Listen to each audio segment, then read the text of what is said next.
Scientists found an entire city of Guangola that was hidden beneath the dense jungles of Mexico for 600 years.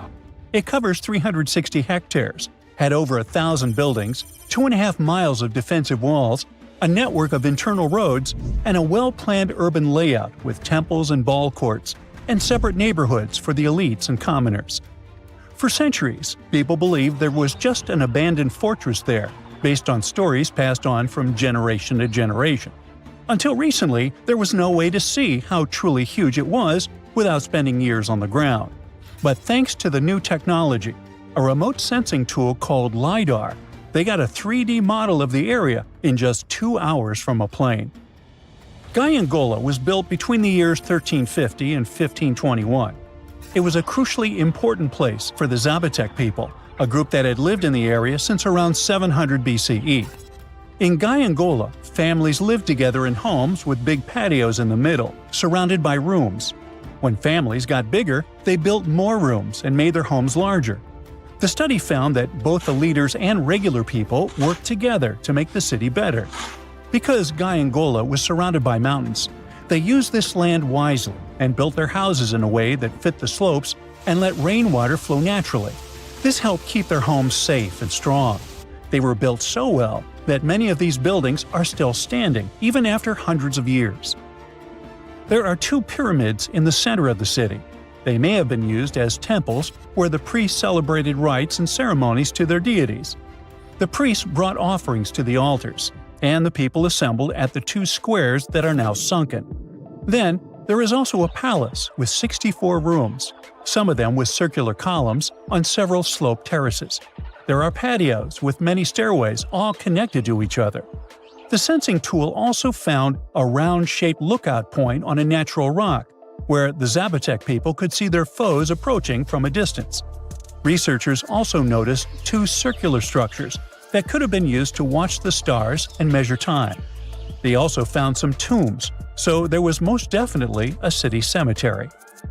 By the end of the 1400s, the Zapotec people controlled a large territory on the Pacific coast and had successfully defended their land from the Aztecs, who were trying to take over more territory. They did the almost impossible and survived a 7-month-long siege at Guangola. When they won this conflict and kept control of the southern part of Mesoamerica, the Zapotecs didn't need to live in Guangola anymore. Staying in the mountains had its pros, but they needed fresh water and good farmland to grow food. The small city of Teotihuacan, just 12 miles away, had these conditions, so they moved there just before the Spanish arrived in 1521. Over time, Zapotec traditions started to fade, but their culture didn't disappear completely, and more than 300,000 Zapotec people still live in Oaxaca State in Mexico. They speak their own languages and keep their traditions alive. Creating the 3D model of the lost city is just the beginning of the research.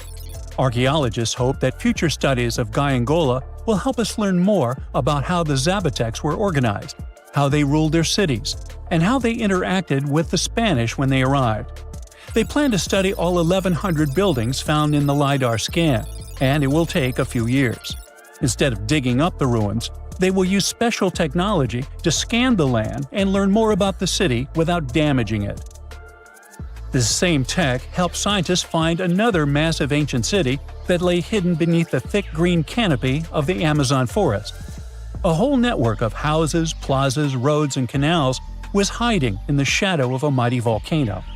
For centuries, many scientists assumed that ancient Amazonian people lived in tiny huts, clearing patches of land to survive.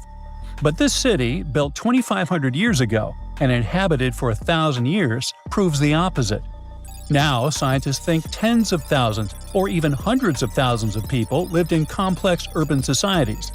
Scanning the area found 6,000 rectangular platforms, each measuring around 66 by 33 feet, and standing 6 to 9 feet high. These structures were arranged in clusters around central plazas, with straight roads with perfect right angles and paths connecting them. One of the roads was 16 miles long. Building straight roads like this is far harder than just following the landscape. Some of these roads may have had deep spiritual or ceremonial significance. The volcano's rich soil helped the civilization thrive, but it may also have led to its downfall. Researchers also found signs of threats to the cities, such as ditches that blocked entrances to the settlements. Maybe some people living nearby were trying to get in. The next step for the researchers will be studying the adjoining 116 square miles to know more about this large, complex society that could be bigger than the well-known Mayan societies in Mexico and Central America. Meanwhile, in 1963, a man in Turkey discovered an ancient city while renovating his own house. He knocked down a wall in his basement and found a mysterious room. He kept digging and saw a tunnel. It led to the Derinkuyu underground city. It's one of the deepest multi-level underground settlements in Cappadocia and in all of Turkey. The inhabitants lived on 8 levels and had access to cellars, storage areas, chapels, a school, a study room, and other structures. All floors were connected by an extensive network of tunnels. The underground city was probably built as a shelter. The construction is hiding at 279 feet deep, and you can't see it from the outside. The complex was large enough to shelter about 20,000 people with their livestock and food supplies. There was also a 180-foot ventilation shaft. Archaeologists believe that Phrygians first built the levels. The Romans used and enhanced the structure later. The golden time of Derinkuyu was during the Byzantine era. The next lost and found city appeared only in a few inscriptions and ancient texts, so no one could be sure it really existed. Scientists searched the majority of the coast of Egypt, until one archaeologist and his team detected a colossal face looking at them from under the water. The ancient city of Thonis-Heracleion was discovered completely, and a treasure trove of gold coins. Archaeologists believe the 16-foot-tall statue and the temple remains are the most important findings discovered by the expedition. Back then, the city had ceremonies and celebrations that took place in the Temple of Ammon. The ruins and artifacts were made from granite and diorite, so they were in good condition even after having been in contact with water for centuries. They give people a glimpse into what life was like 2,300 years ago in one of the most important trade ports of the world. The city had a network of canals, sort of like an ancient Egyptian Venice. The canals linked many separate harbors and anchorages. Towers, temples, houses, and other structures were also linked by bridges. Thonis-Heracleion was the country's main port for international trade and the collection of taxes. No one really knows how the city ended up submerged, but archaeologists connect it with natural causes. At the end of the 2nd century BCE, most probably after a flood, it got covered with water. Then Alexandria, the city founded by Alexander the Great, became more glorious than Heracleion. Before Alexandria's fame, Heracleion was the main port of entry to Egypt. So after the tragedy, many ships heading for Heracleion had to change their route and go to Alexandria. Heracleion lost its glory until its discovery in 2000.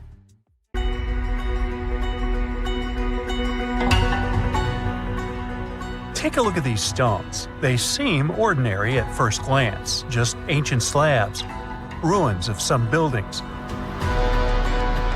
However, unlike many other archaeological finds, this one is among the most mysterious and unique. Here's why. These stones are the remains of a large temple complex called Puma Punku, located in Bolivia. Scientists aren't certain, but it's likely that Puma Punku was built by the Tiahuanaco Empire, which existed between 300 and 1000 CE, before the Inca Empire. There is no information suggesting that this civilization had advanced building technologies. Moreover, they might not have even had a writing system. Every stone was carved and polished with astonishing precision. They fit together perfectly, like pieces of a puzzle. The craft is so refined that not even a razor blade can pass between the stones. Quite impressive for people who lived around 1500 years ago. And these stones are heavy. The largest ones weighed around 130 tons. So, how did the builders transport such weight from one place to another? Scientists suggest that this civilization did not know about the invention of the wheel. So, how did they manage to build such a perfect engineering structure? Did Tiahuanaco have the knowledge and tools for stonework? Or did someone else build Puma Punku? There are several theories about this. Theory 1. There was some advanced civilization that came to South America, interacted with Tiwanaku, built this engineering marvel, and then left. Theory 2. Some beings from another planet came to Earth, showed humans how to build perfect structures, and created Puma Punku. This theory is dubious. Another idea from this series suggests that Puma Punku was built by mythological creatures from the South American culture at that time. Theory 3, the most likely one. There is no mystery here. Tiwanaku was indeed an advanced civilization with incredible building technologies. So, what do you think?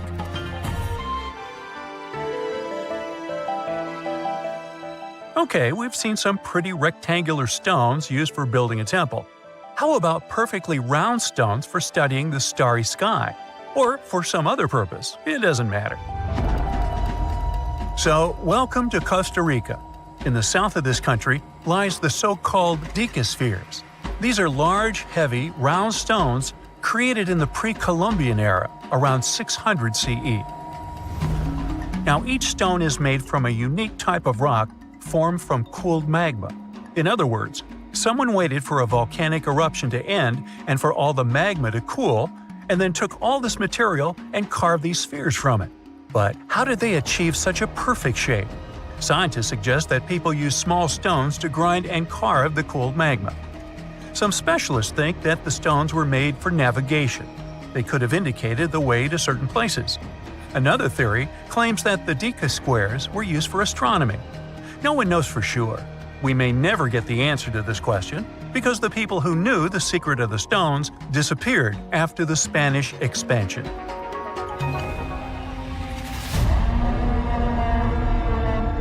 So, let's continue our journey.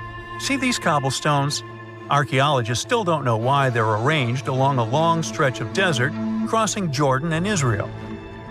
These strange stones form a chain of lines 40 miles long and have been here since around 300 BCE. Because they were discovered by pilots during flights about 100 years ago, some call these stones kites. One of the more popular theories suggests that people placed these structures here to lure animals into a pit where they could be caught. Apparently, ancient hunters knew the behavior of local fauna well, and were sure the animals would somehow walk along these stones, ending up in an open area with a pit where hunters could easily do their work. Perfectly smooth rectangular and square stones, round stones, stone traps for animals. What's next? How about a stone canvas or stone painting?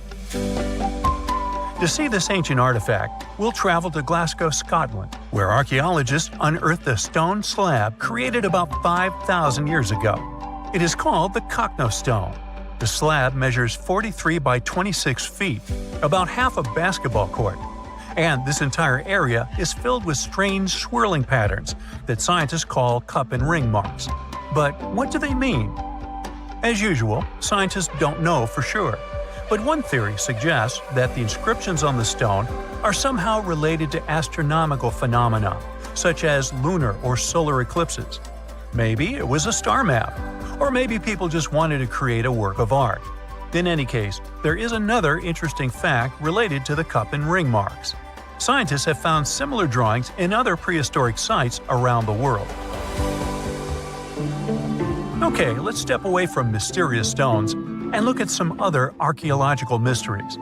Here is the approximate order of civilization development starting from 8000 BCE, according to scientists. First, people settle in one place and build a city or settlement there. Then they engage in agriculture, and after that, they build temples. But in 1994, archaeologists said, no, the order might have been different. What if people first built temples to worship higher mythical beings and only then built cities and engaged in agriculture? Let's go to Turkey, to the rural area of Gobekli Tepe, where in the mid-1990s, archaeologists discovered several stone pillars with carved animals on them. This ancient structure dates back to around the 10th millennium BCE. Now, this place is considered one of the oldest places of worship in the world. Most likely, it was built by semi-nomadic hunters who knew nothing about agriculture because it appeared in this region 5 centuries later. Now scientists are wondering, is it true that such structures led to the settlement of the area? The answer to this question may help understand the mindset and development of humanity in many parts of our planet. So, would you like a scroll with the location of a treasure marked on it? You could say you already have one. Check it out yourself. Just Google the Copper Scroll Treasure. Download a high-resolution photo of the scroll and follow the instructions. Oops! The instructions are written in an incomprehensible language. Scientists have been trying to decipher this message since the scroll was discovered in 1952 in Qumran, and the answer is still not found. According to one theory, the scroll contains information about a large amount of silver and gold. But even if the treasure does not exist, this artifact is still quite interesting to study. It was created around 2,000 years ago, during the time when the Roman Empire ruled over the settlement of Qumran. Perhaps the local residents hid their valuables from the Roman legionnaires and left such a map for their descendants. When you approach this archaeological wonder, you won't notice anything. But if you rise into the air and look down at the ground, you'll see amazing patterns created by the people of the Nazca culture. This discovery is called the Nazca Lines. Pilots and passengers of commercial aircraft first noticed them in the 1920s and 30s during flights over Peru. These large drawings consist of geometric lines, complex images of animals, and whimsical figures. More than 2,000 years ago, people removed part of the surface soil of this land and created these patterns. But why? The Nazca Lines continue to captivate researchers and enthusiasts alike. Recent technological advancements, such as drone imagery and satellite mapping, have provided new insights into these enigmatic formations. Some researchers are now exploring the possibility that the lines serve multiple purposes, including communication with someone not from our world. And to some extent, this is true. Some scientists believe that the Nazca Lines were a ritual method for communicating with the deities of the Nazca civilization. Studying these archaeological wonders not only enriches our knowledge of the past, but also inspires us to appreciate the ingenuity and creativity of the human spirit.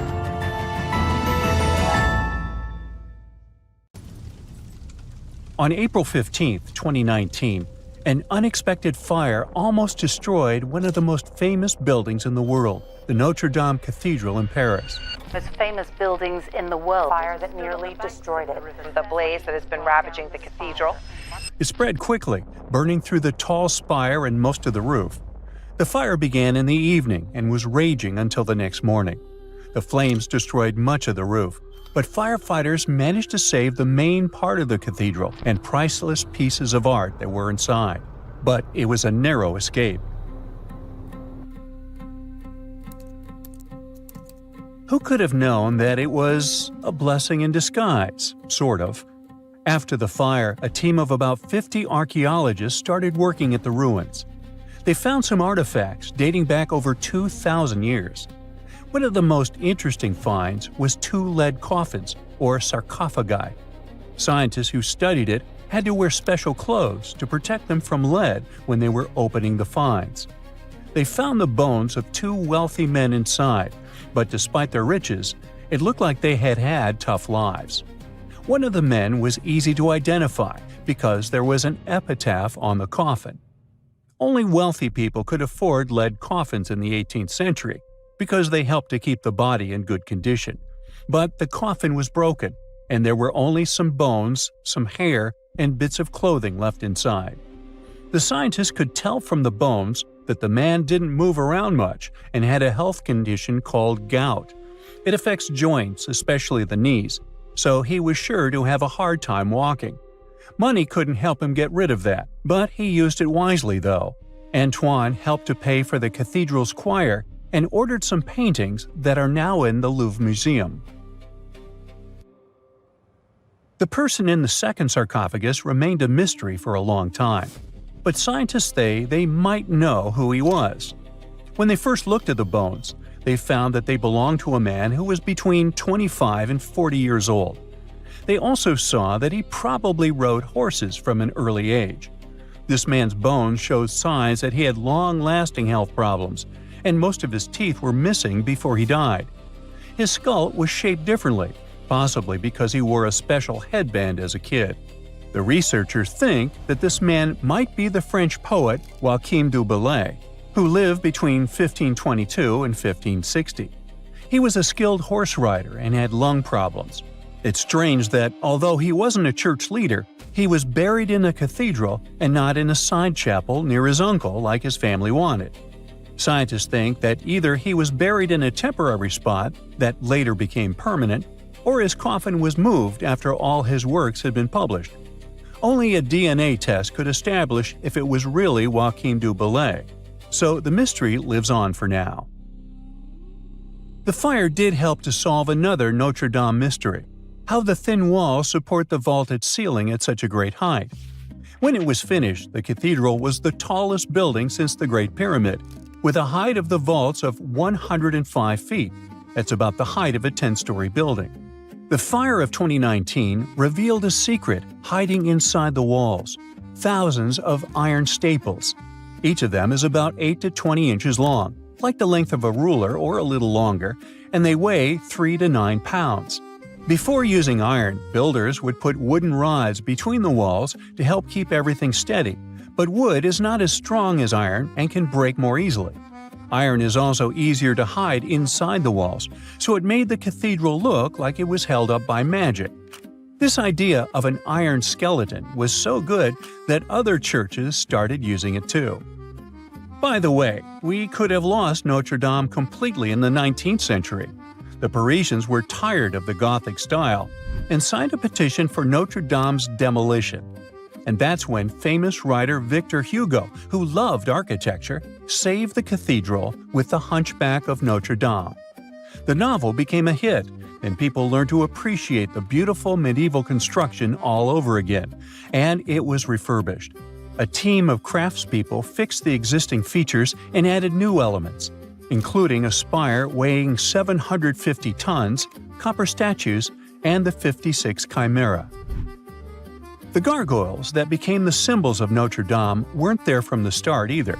It took almost 200 years to finish the cathedral, and during that time Gothic style came into fashion. So, by the time it was finished, Notre Dame had dozens of those mythical creatures made of limestone. They had a very practical function: to channel water away from the walls and foundations and save the building from erosion. In 1926, a book called The Mystery of the Cathedrals was published in Paris. It said that the secrets of alchemy were hidden right on the walls of Notre Dame. Yes, that ancient form of magic that was mentioned in Harry Potter. Alchemy isn't a real science, but art experts now mostly agree that Notre Dame is an alchemical text in stone. On the roof of one of Notre Dame's towers, called the North Tower, there is a picture carved in stone, not of any saint, but of an alchemist. He's wearing a special Phrygian hat. It shows that the person is part of Hermeticism, a group that studied secret knowledge. At the main entrance of the cathedral, there's a big door called the Portal of the Last Judgment. The author of the book said that this door has clues about the Philosopher's Stone, which alchemists believe could turn regular metals into gold and give people eternal life. On the central part of this door, there is a carving of a woman holding a ladder with 9 steps. This is called the Ladder of the Philosopher. It's meant to show the 9 steps or stages that an alchemist must go through to complete their work. All around the cathedral, there are more stone bas-reliefs. One of them shows a man holding a shield with a symbol called a caduceus. It's a symbol of the deity Hermes, and it also represents Mercury, a crucial element in alchemy. In the story of Hermes, this staff had the power to bring people back to life. There are also 12 scriptures of the apostles decorating the arches on the sides of the door. One of these apostles is pointing up at an angel, and the angel is pointing toward the left bank of the Seine River. Some people think that this might be a clue about where the Philosopher's Stone is hidden. An eagle carved on the same portal is also pointing in the same direction as the angel.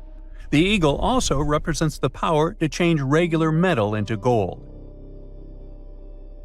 The main doors of Notre Dame are covered in iron designs that look complicated to make even now. So they seemed almost impossible in the Middle Ages, when there were no fancy machines we have now. According to a legend, the ironwork was made by a young metalworker named Biscornet. It took him months of demanding work, but finally, the iron designs were finished and put onto the doors of the cathedral. When the people saw it, they could hardly believe that a human could create something so beautiful.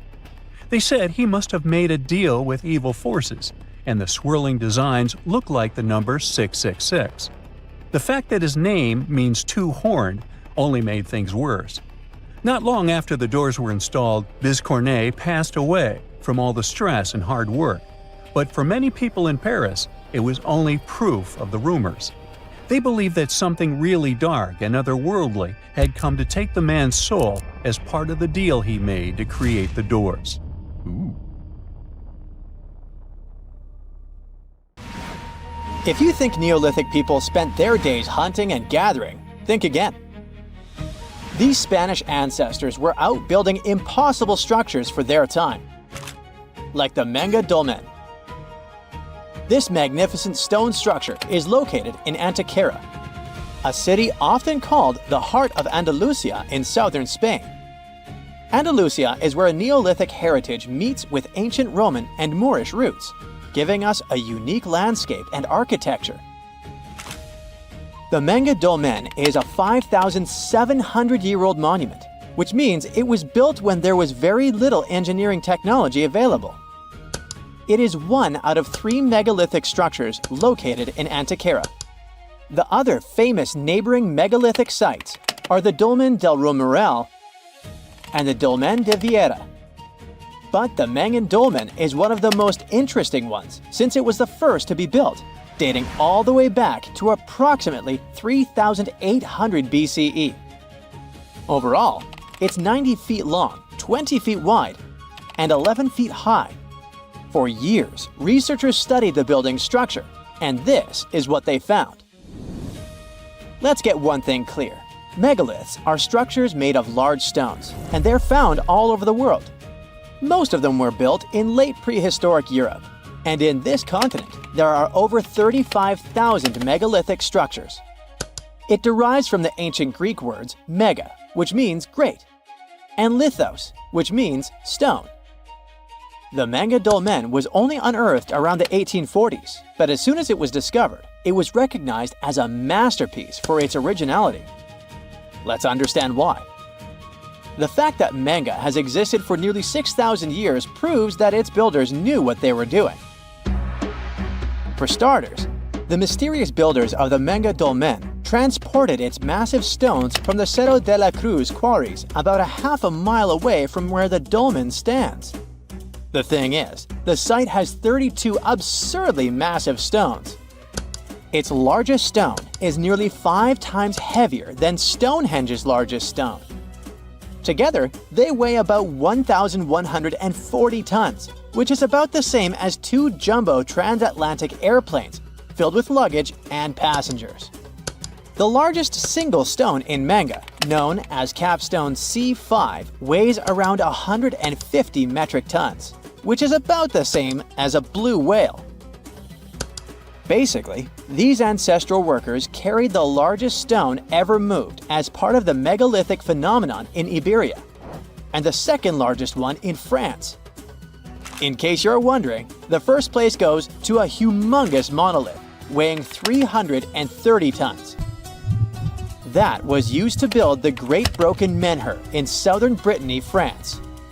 How did they do it though? The first challenge was to carefully select the rocks that would be used to build the structure.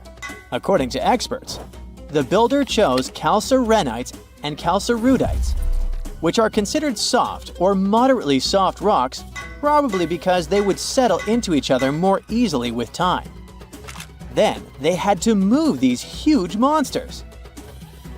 The most plausible guess is that they built a trackway to carry them, using scaffolds, ropes, and gravity itself. This way, they would minimize friction. To carry them downhill, the workers needed to have precise control of their acceleration and a precise notion of the balance point of each rock. Remember we said they used soft rocks though. This meant they needed to be extremely careful when maneuvering them with ropes. Scientists' main guess is that they also had to build sledges on which to place the rocks. But moving the rocks wasn't their main accomplishment. You see, they designed a structure that would still be standing after centuries. And this is mainly due to the fact that Menga's builders used sophisticated techniques to protect the structure from erosion. In case you don't know, a dolmen is a type of single-chambered megalithic temple or final resting place. Most of them consist of 2 or more upright monoliths that support a large, flat, horizontal capstone or table. Most dolmens date from the late Neolithic period, and they can be found all over the world, in places such as Turkey, England, Indonesia, Spain, Brazil, and the list goes on. In the Manga Dolmen, researchers say they took extra care to waterproof the whole thing. The upright stones that make up the walls weren't placed straight up, but were actually tilted inward at around an 84 or 85 degree angle, making the whole chamber narrower at the top than the bottom, giving it a trapezoid shape. These stones also leaned sideways against each other, and this wasn't a random choice. The builders probably used some pretty advanced tools like levels and squares to make sure the angles were super precise. One researcher even said it was like building a giant Tetris puzzle where the builder had very little room to make mistakes, since the rocks were so absurdly heavy to move for adjustments. In order for the rocks to be tilted ever so slightly, the builder had to design deep foundation sockets on which to place the rocks. These sockets allowed them to have control of the millimetric positioning of the rocks, so that they would really interlock with one another. The cherry on top was literally the capstones. Once the massive capstones were added on top, the whole thing became a solid box. They carved out the inside from the bedrock beneath it, leaving the walls and roof intact. To protect the chamber, they piled a huge mound of soil over the top, kind of like wrapping the structure in a blanket. This kept the chamber warm and dry, and also added extra stability, almost like a natural straitjacket to hold everything together. Oh, and there's another very important detail. The builders aligned the dolmen with the nearby mountains, not only for practical reasons, but also to create intriguing light patterns within the chamber. This alignment proves how much planning went into the construction of the megalith, pointing to the builders' deep connection with astronomy as well. An avid researcher of the site said it's not exactly clear the reason why dolmens were built. Not many relics have been found on site, but many agree that it was probably used as a temple and resting places for important people. That's why they were built to last eternally. The Manga Dolmen specifically was built in a seismically active region, so that was another reason for the sturdy structure. It seems that the builders were also thinking of other details as well. From the entrance of the dolmen, one looks directly to the so-called Lover's Rock and the sunrise both at the same time. The Lover's Rock is an important part of local folklore and is a part of the circuit of dolmens from Antikythera, even though it's not a megalithic structure. The Lover's Rock supposedly got that name after an enamored couple threw themselves from the top of the mountain, since they were forbidden to be together in this lifetime. A classic Romeo and Juliet true life story, if you will. The Manga Dolmen is also astronomically aligned, like most dolmens around the world are. During the summer solstice, there is a specific part of the day when the sun enters the dome, illuminates the right side, and leaves the left side completely in the shadows. They had to think of the dolmen's exact precision so that that would happen, you know? And speaking of folklore, while some cultures say that these impressive dolmens were built by a little gray people from other planets, Iberian culture has another guess. In local legends, some speak of the so-called enchanted muras, which were fairy-like creatures. These beings were known to be earth elementals, extremely beautiful, seductive, and powerful in their own rights. One of their main gists was building dolmens, where they would hide and practice their own ceremonies. There is a lot of reference to these beings in local lore, so hey, it's worth a mention. Either way, it's no wonder UNESCO decided to name it one of its National Heritage Sites. It's a true ancient masterpiece. You know, a lot happened in the first millennium CE. Sure, we're talking about 1,000 years worth of human history. If you'll remember from school, you'll know it was the time of the rise and fall of the Roman Empire. It was when humans saw the transition to the intense times of the Middle Ages. And some say it was the apex period of the Mayan civilization, all the way in Mesoamerica. But thanks to top-notch technological advancements, we can look at history a lot differently today. You see, archaeologists have found actual proof that the Mayan civilization may have started way before we think it did, and that since the beginning, their civilization was far from simple. To find out more about this, you'll have to tread deep into the Guatemalan rainforests. Are you down for the ride? Rainforests are dense and difficult to access. If you were an archaeologist, I'm betting you'd find them quite threatening as well. That's actually one of the reasons why we've been kept in the dark for so long when it comes to the truth about the Mayans. But take a look at this. You'd expect to see ruins like this in places like Portugal, England, or the United States. I'm talking about 130-foot wide roads, painted white to help travelers journey through the nighttime. For scale, these roads were about half the size of an American football field. Huge, huh? Scientists recently unearthed a 110-mile network of roads such as these, and they think this dates back to before the first registered Mayan ruins we've known so far. These roadways, which sometimes ran over swampy ground and were even elevated at times, are being called the world's first superhighways. Even if there is no registry of animal-powered vehicles, it's believed that the Maya used them to travel around a network of possibly 964 settlements. They were built like a huge spider web, and from what archaeologists have gathered, they worked as an implied system of economic and social interactions. This completely debunks the traditional idea that the Mayan pre-classic period, which dates back to 1000 to 350 BCE, was made of small tribal settlements.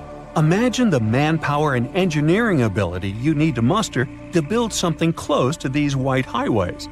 Scientists believe that these causeways were built pretty much the same way as the Mayans built their pyramids. Oh, and if you're wondering about these gigantic pieces of architecture, don't worry, we'll talk about them in a bit. Now, so far, scientists believe that the roads were built with a mixture of mud and quarry stone. Oh, and using several layers of limestone, of course. Researchers were only able to find all of this out because of a new technology called Lidar imaging. Do you know how we've used sonar technology to map out the ocean bed? Well, this is very similar to that. But instead of using sounds, we use laser systems. This mapping system allows researchers to see through and beyond the thick canopies of forests. It's like we have X-ray vision. This is definitely a game changer.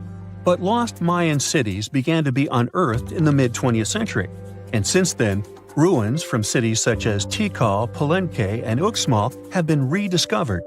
But let's take a few steps back for a moment to get some context. The Mayans were one of the biggest pre-Columbian civilizations living in the Americas. Until now, experts believe that, at its apex, the Mayan civilization consisted of over 40 cities with a population of millions of people. That's a lot of folks. Their civilization spanned Mexico's Yucatan Peninsula, Guatemala, and Belize, and they survived mainly on agriculture. The thing is, the Yucatan Peninsula was an extremely difficult place to grow crops. So the Maya had to develop a complex irrigation system in most of their cities. They built a series of ceremonial buildings, pyramids, plazas, and even courts for playing ball. The Mayans might have been keen pyramid builders, but they also developed an advanced astronomical system. With whatever ancient technology they had, they were able to predict the exact location of planets, such as Venus and Mars, as well as the exact dates of eclipses. Now, let's take a look at some of their sites. This is Tikal. Located at the heart of the Guatemalan jungle, Tikal is believed to have been the capital of the ancient Mayan Empire. At its height, it was comparable in importance to such cities as London or New York in today's world.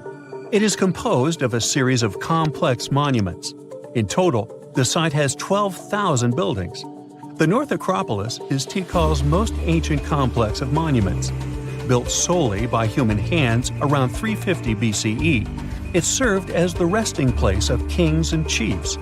Its monuments are up to 200 feet high. Back in the day, the step pyramid temples were painted a beautiful red. Mayans loved that color. Today, of course, you'll only see the limestone. We've said that the Mayans spread out through different countries, so it shouldn't come as a surprise that Chichen Itza is a 10-hour drive from Tikal today. There's no feud between the two, they were just different city centers, like New York and LA. It's got one of the best preserved pyramids on Earth to date. Located in Mexico's Yucatan state, this Mayan city is well over 1,500 years old. At its peak, it was home to 35,000 people. The site covers 4 square miles of land.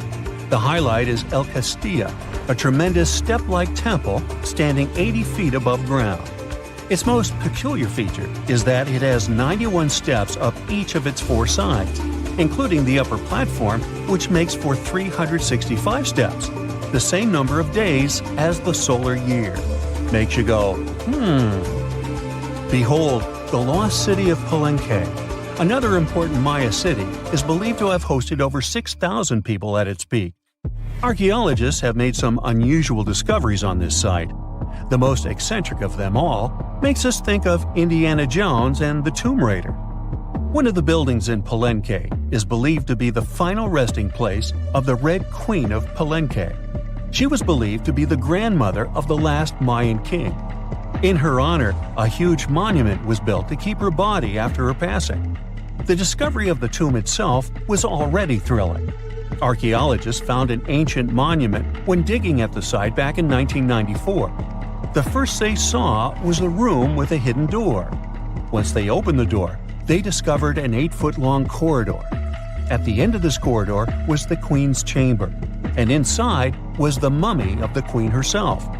They found her to be accompanied by her pearls, jade shells, and expensive rocks. But as the team explored the remains, they saw something strange. The room was filled with a red-colored powder. Researchers knew that the color red was important to the Mayan people, but they didn't understand why the queen was buried with this unknown substance. They took a sample back with them for further analysis and discovered that the red powder was cinnabar, a very dangerous mineral.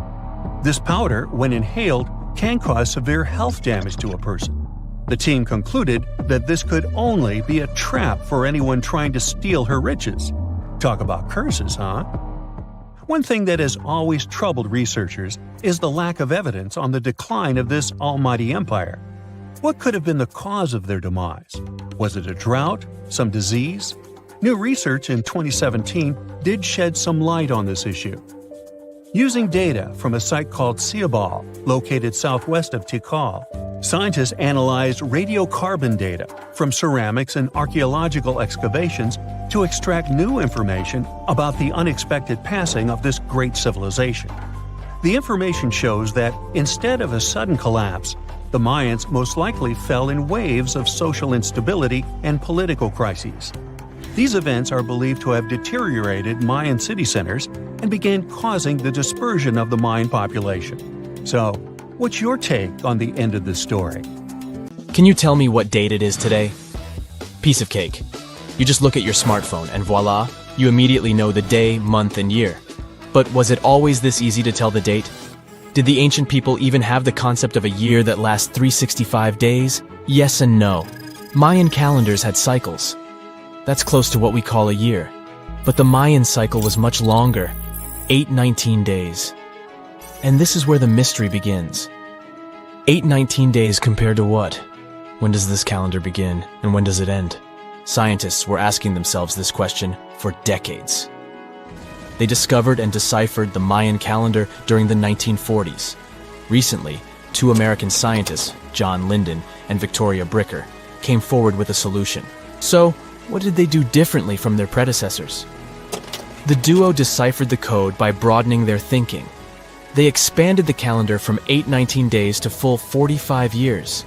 That's 20 times longer than the original cycle. And a pattern started to emerge. This was a major breakthrough because the Maya told time in a complicated way. You can forget about the easy-to-read Arabic numerals we have today. These ancient people used glyphs. These are tiny images that represent characters, something like the icons on your desktop or universal symbols. When you see a little dot with 3 curved lines above it, you know there is a Wi-Fi network available. The Mayan calendar used glyphs that represented animals or natural phenomena. For example, there were symbols for a jaguar and an eagle. Each glyph marked one day. Each cycle is repeated 4 times, 8 and 19 x 4. Let's call these 4 cycles blocks. The Mayas colored each block differently. Scientists thought these colors corresponded to the 4 cardinal directions. Red was east, white, north. West was black, and finally, yellow marked south. But then the 1980s came. Yeah, this was a weird decade. The calculations were all wrong. Researchers determined that the colors were associated with the position of the sun in the sky. It turned out that the color yellow represented the highest point of the sun, which is called a zenith. White was the lowest point, called the nadir. It seems that the calendar showed just how good the ancient Mayas were at astronomy. This is most evident at Chichen Itza. This principal Mayan city is located on the Yucatan Peninsula, Mexico. There stands an impressive step pyramid. It is dedicated to the feathered serpent deity, and its alignment is perfect. Something marvelous happens here twice a year, during the equinoxes, March and September. These are the times when the sun shines directly over the equator. On these 2 dates, the day and night last the same. At the site of the pyramid, sunlight first illuminates the sculpture of the serpent head at the base of the structure. Then it makes its way up the 91 steps. This creates the illusion that a snake is slithering down the pyramid. Even today, people gather to witness the sight. And it must have been more impressive when the Mayas completed the structure 1050-1300 CE. Do you know what a synodic period is? Neither do I. But Mayan astronomers did. A synodic period is the time that passes before a stellar body does a full lap. For example, this is the period between 2 full moons. When you look from Earth, this period lasts roughly 30 days. And the Mayas were looking at the skies non-stop. They carefully noted the synodic periods of all planets. From Venus to Saturn, these ancient astronomers kept records of nearly all celestial bodies. But what does this have to do with their calendar? The American researchers' calculations revealed the link. Let's take the planet closest to the Sun as an example, Mercury. Its synodic period is 117 days. Multiply that by 7 and you get which number? Exactly 8 to 19, when 17 x 7 equals sign 819? Coincidence? Definitely not. Because synodic periods of other planets also neatly match the magical figure 819. But this is not visible from a single Mayan cycle. Scientists had to expand it several times to discover the pattern. There is a reason why no one could decipher the code for so long. They were focused on a single planet. The trick was to add the Mayan calculation for all the planets. Researchers just needed to see the bigger picture. This brings us to the year 2012. Can you remember that some people thought that the world would end on December 21st? That turned out to be a bust. We are alive and well now. But what started this false rumor? The Mayan calendar, of course. You see, these ancient people based their calendar on long periods of all the planets. That included a lot of complicated math and a lot of multiplying. This 2012 was simply the time when their cycle ended. It is known as the long count. This period is the same as our year. For the Mayas, 2012 was something like the 31st of December for us. Just an end of a cycle in which they measured time, so there was no need to panic. Those New Year's Eve parties might be a bit wild, but the world doesn't end on January 1st. The Mayas stretched more than their calendar. Rubber was the name of the game. Yes, you've heard it correctly. These ancient people were making different grades of rubber 3,000 years before one famous American did, Charles Goodyear. They would extract natural latex from the rubber tree. This is a milky substance that can be turned into rubber. And they weren't the only ones. Scientists found evidence that their neighbors, the Aztecs and the Olmecs, did the same. But what did they do with rubber? They didn't need car tires, definitely. But it's cool to have a nice pair of sandals for the beach. The Spanish wrote about rubber sole footwear that natives wore. Sadly, scientists still haven't found them. That would be a big step for archaeology. So the Maya were playful with rubber, literally. Researchers guessed that they produced balls from latex. These were bouncy and ranged in size from a softball to a soccer ball. A typical Mayan ballgame, pits, involved 2 hoops. You must be thinking basketball, but not quite. The hoops were set on walls, 23 feet high. Compare that to the NBA standard of 10 feet. And the hoop was the other way around. There is also a sweet side to the story of the Mayas. These ancient people enjoyed chocolate. In fact, the modern word chocolate probably comes from their language, Xocolotl. This meant bitter water. Okay, you get the bitter part, but why water? The Mayas didn't produce chocolate in the form we know it today. They didn't make bars of chocolate, they drank it. Smashed cocoa beans made for excellent drinks. The Mayas perfected the mixture over time and even added spices. Anyone up for a fiery chocolate drink with stew peppers and cornmeal? Who knows, maybe this beverage actually tasted well. Cocoa beans were sacred and used as a currency. Researchers believe all social classes got to enjoy it. Free chocolate for all sounds nice even today. But where did the Mayas get clean water for their cocoa drinks? From the oldest known filtration system in the Western Hemisphere. It was based on zeolite. These are minerals that contain aluminum and silicone compounds. And guess what? Modern air and water purifiers still use this material. Mayan tech wins yet again. Back in Europe, Roger Bacon developed a sand filtration system in 1627, some 1,800 years after the Mayas. But what about regions without rivers, lakes, or springs? Mayan engineers had it all figured out. Rainwater. They would carve out large reservoirs in the limestone bedrock. Then, they would coat these underground caves with a layer of a watertight material. The final step was to make small channels that collected water from the hills above. Scientists estimated that just one of these reservoirs could hold on average 10,000 gallons of rainwater, enough to fill 55 modern hot tubs. The story goes that 2 Mayan twin boys loved to play ball. Sure, they were really good at it, but they also made a lot of noise when playing. The lords of the underworld soon became bothered by the sound and summoned the 2 boys to the underworld, a place the Mayans called Xibalba. As soon as the boys reached their gloomy destination, the lords of the underworld began putting them through a series of tests. Soon enough, the inexperienced twin boys failed the tests and lost their lives. But this was not in vain. This sad event resulted in the appearance of a beautiful fruit tree. Soon enough, a young woman saw a beautiful fruit on this tree and reached up to pick it.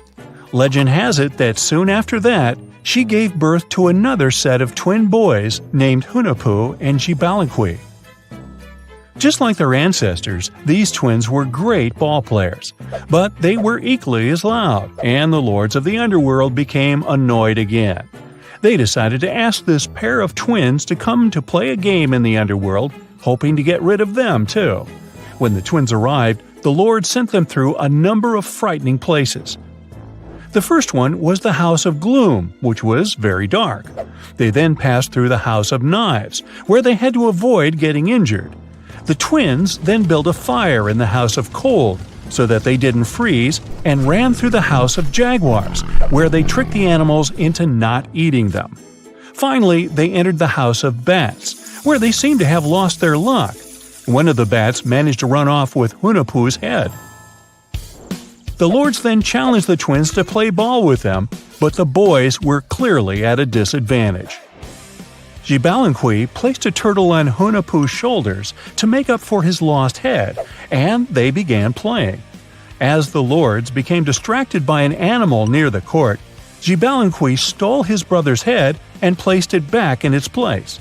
Much to the annoyance of the lords, the twins were now able to tie the game. Hunahpu and Xibalba continued to perform a series of tricks for the lords of the underworld. One of them involved Xibalba injuring Hunahpu and then bringing him back to life. The lords were so impressed by the twins' performance that they asked them to do the same trick on them. Of course, the twins agreed, but after performing their trick on some of the lords, they refused to revive them. Seeing what had happened, the lords of the underworld admitted defeat and begged for their lives, promising not to intervene in the lives of people ever again. Hunahpu and Xibalba were happy to have avenged their ancestors and gained the respect of the lords. Legend has it that the lords of heaven were so impressed by the twins that they took them to live in the sky by turning them into the moon and the sun. The Maya civilization was one of the most dominant indigenous societies in history, and their folklore and traditions are still discovered and studied today. They used to live in a territory called Mesoamerica. It was made up of modern-day Mexico and parts of Central America like Guatemala, Belize, Honduras, Yucatan Peninsula, and El Salvador. They lived from 1800 to 900 BCE and up to 900 to 1500 CE. Apart from their impressive legends, the Maya were very skilled inventors. They're known for their calendars, writing systems, farming methods, and sports. Their writing, for example, was found preserved on buildings and stone monuments, as well as in rare books and pottery. It's a system made out of more than 800 hieroglyphics in various combinations. Each of those signs was said to represent a syllable. Their writing system was deciphered by accident by Tatiana Proskorakov, an American woman who initially studied to be an architect. Since she didn't find a job in her field, she eventually became a Mayanist in her own right, despite not being academically trained.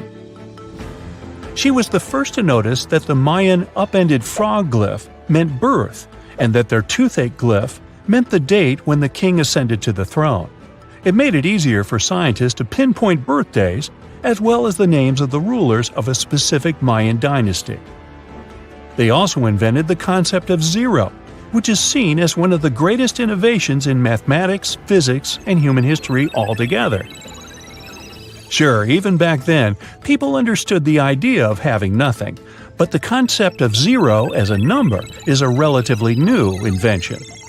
A fun fact about Mayans is that they really liked hats. The bigger your hat was, the more important you looked. Not only was it a sort of fashion statement, but it also made them look taller, which was a big deal for their aesthetic. The Mayans also came up with one of the most intricate and complex calendars in human history. It was the first to use zero as a placeholder. Their calendar ended on December 21st, 2012, which led some people to believe that it translated to the end of the world. Obviously, that was not the case. It just so happened that the date coincided with the end of a Mayan cycle of years. But you know, as advanced in science and astronomy as they were, they did make some mistakes. One of them was their belief that the world was flat. Their theory was that the four corners of the world were watched by the brother lords, who kept the sky from falling over their lands.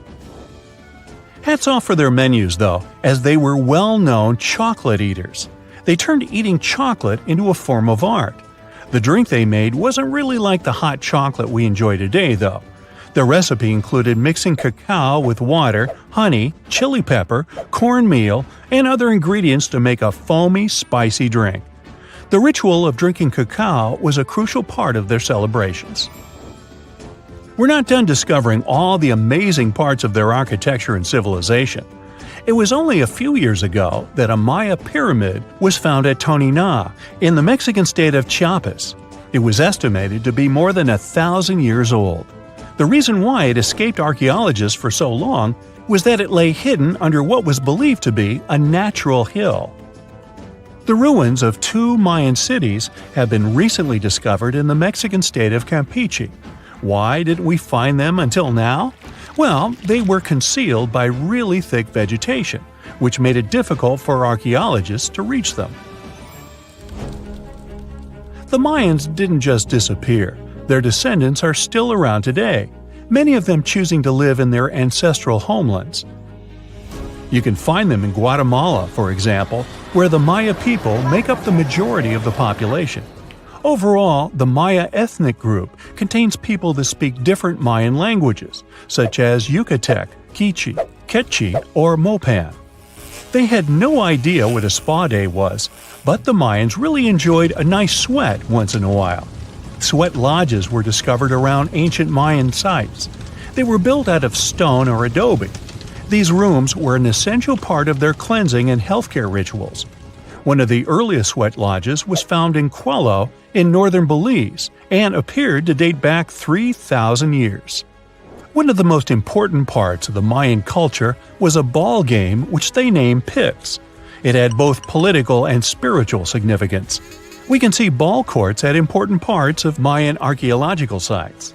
The main goal of the game was to pass a rubber ball through a very high stone hoop without using your hands. Basically, it was a combination of soccer and basketball.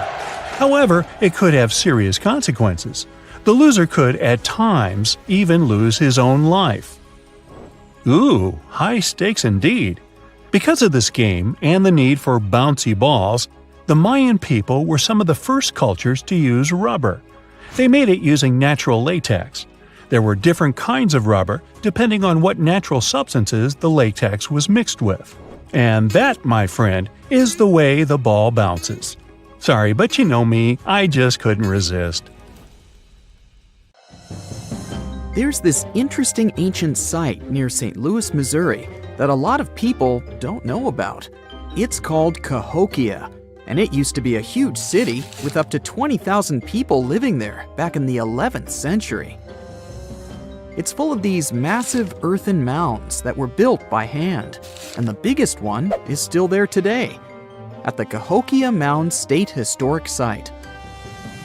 Even though we don't know everything about this civilization, researchers have been able to piece together some information from the remains they've found. For starters, they found some pretty old teeth at this site. After studying their appearance and structure, scientists suggest that a lot of different indigenous groups lived there. About a third of them came from other areas in the middle of the continent, which they figured out by studying the different levels of various substances in the teeth. And get this, the way the mounds are arranged shows that this was actually a planned-out city, not just a bunch of villages grouped together. The rulers lived on top of the mounds, while everyone else lived in other structures. It's amazing to think that they were doing things like farming, hunting, logging, pottery, and weaving, all within this one giant city. Right in the middle of Cahokia, there was this giant mound that was about 100 feet tall, and around it, there was this huge wooden fence. Inside the fence was the city center, which had a big open space called a plaza. Archaeologists think that the plaza was designed to represent the 4 cardinal directions of the world. It was like the people who built it wanted to create a place that was in harmony with the universe. The center of the city was where they held ceremonies and events, and it was such a big deal that people from outside Cahokia would come to be a part of them too. What became of this city? Hard to tell. Some people think that the reason it fell apart is that they cut down too many trees and the land got all messed up. Other scientists believe that's not true, because the soil was still in pretty good shape after the city was gone. The Europeans were not even around at that time, so they couldn't have influenced the downfall of Cahokia either. There's also one theory that suggests there were fights with other communities that caused the city to collapse. These days, there are over 65 preserved mounds, and you can even climb the steps of the tallest one. The best part is that local authorities are thinking of making it a national park, so you should totally plan to visit before it gets too crowded. Mohenjo Daro is another lost ancient city that's still surrounded by mystery. Located in modern-day Pakistan, it was a city that flourished during the Bronze Age, and it was extremely advanced for its time. It had things like water systems and fancy architecture that other cities didn't have back then. Despite these features, it's not as well known as other ancient cities, like those in Egypt or Mesopotamia. What's even weirder is that at some point, the city was abandoned, and no one knows why. Archaeologists found the city in 1911, but it took a while for them to realize how important it was. Eventually, they uncovered a lot of really interesting things about the city, like its advanced sanitation system. Excavations uncovered over 700 wells, as well as private baths and a large communal bath. Remarkably, even private homes had toilets, and waste was efficiently disposed of through a city-wide sewage system.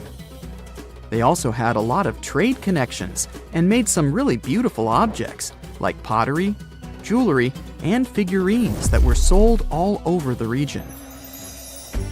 Despite its amazing culture and knowledge, scientists have yet to figure out why the city was abandoned. Some people think changes in the nearby river might have had something to do with it. The writings that the people of Mohenjo Daro left behind are still a complex code, even for the most skilled specialists, making it even harder to piece together their history. Have you heard of the lost city of Kolmanskop? It used to be a small settlement in the Namib Desert. Legend has it that it got its name from a man named Coleman who got stuck in the local dunes and was never seen again. But that's not the interesting part. In 1908, a railway worker found a shiny stone and showed it to the chief railway foreman, who turned out to be a hobby mineralogist.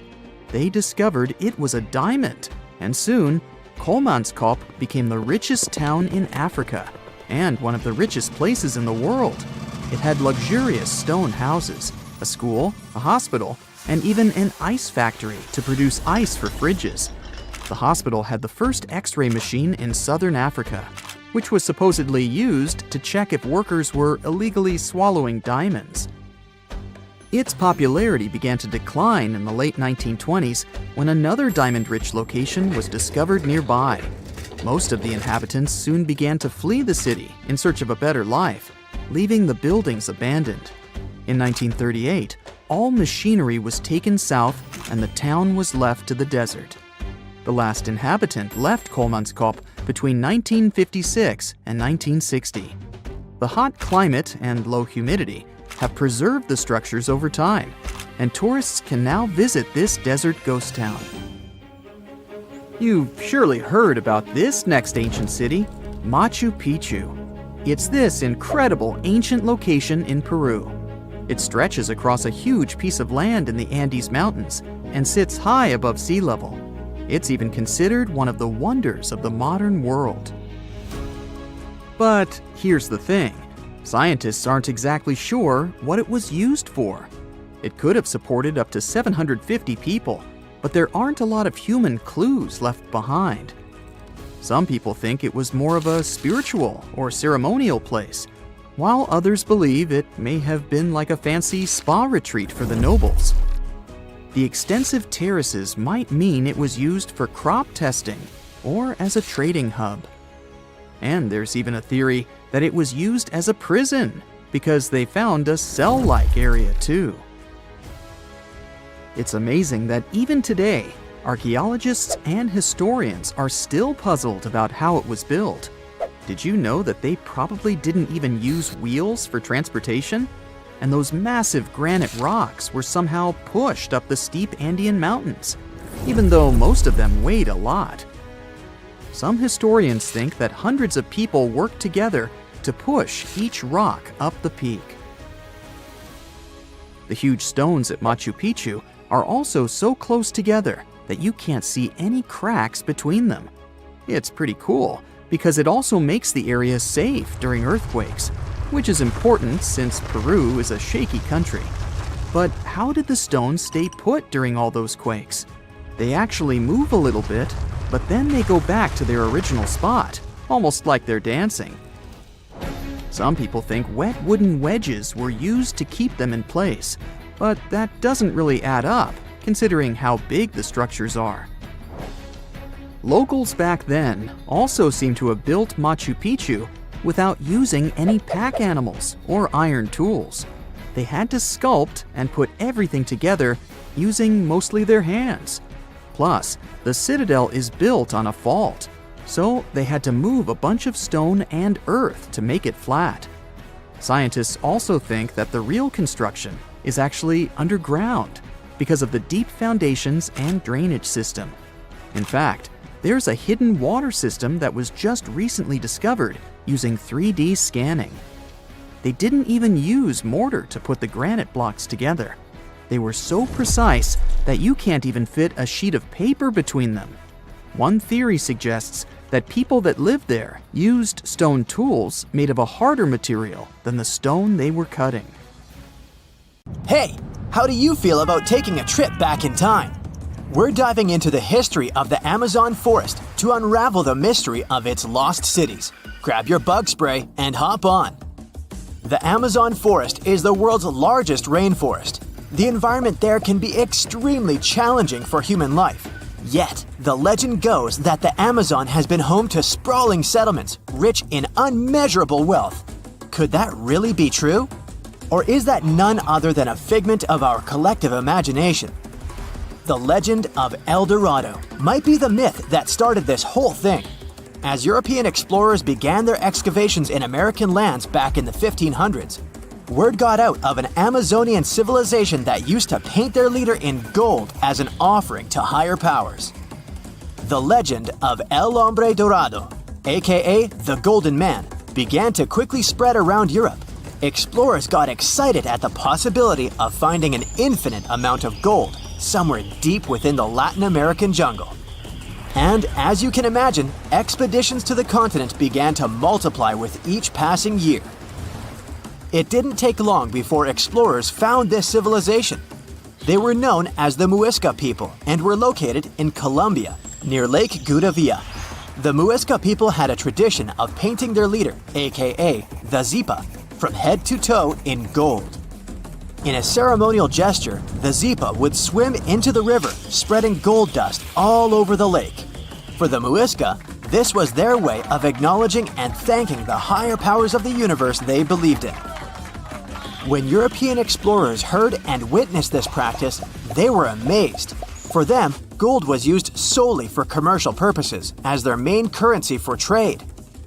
This made them think that the Muisca people must have stacks and stacks of gold hidden somewhere in the jungle for them to use it so abundantly. Well, that's how the legend of El Dorado was born.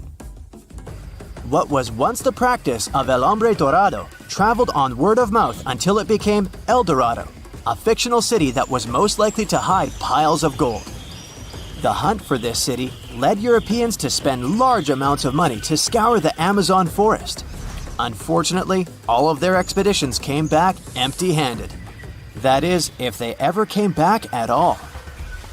Now, jump to the beginning of the 1900s. In England, the Royal Geographic Society, a prestigious British institution, was looking for somebody willing to travel down to Latin America to trace the border between Brazil and Bolivia. More specifically, the part of the border that is nestled deep within the Amazon rainforest. One Sir Percy Fawcett was a Latin American aficionado, and he gladly volunteered to do the job. Oh, it's important to note that the Amazon forest is virtually the size of the continental USA. It sprawls across 8 countries, including Brazil, Peru, and Bolivia. And trust me, getting around is no easy feat. The jungle is covered in dense vegetation, and in addition to that, it's home to insane predators such as anaconda snakes, panthers, crocodiles, piranhas, and so on. But despite all that, Fawcett was very successful in his mapping adventure and seemed to be wanting to come back more. Back in England, Fawcett would scour diaries from other explorers hoping to learn more about the ancient Amazonian civilizations. He would read about the Incas and the Mayans and the great empires they built. He believed that if the Incas were capable of building empires that stretched over 2 million square miles, this could mean that other Amazonian civilizations could have thrived there too. During his research, Fawcett came across a report from a 16th century explorer. The report told of a city deep within the Amazon forest that held unimaginable quantities of minerals, a town that stretched for 15 miles without any space from a house to house. This report fueled Fawcett's imagination to a new extreme.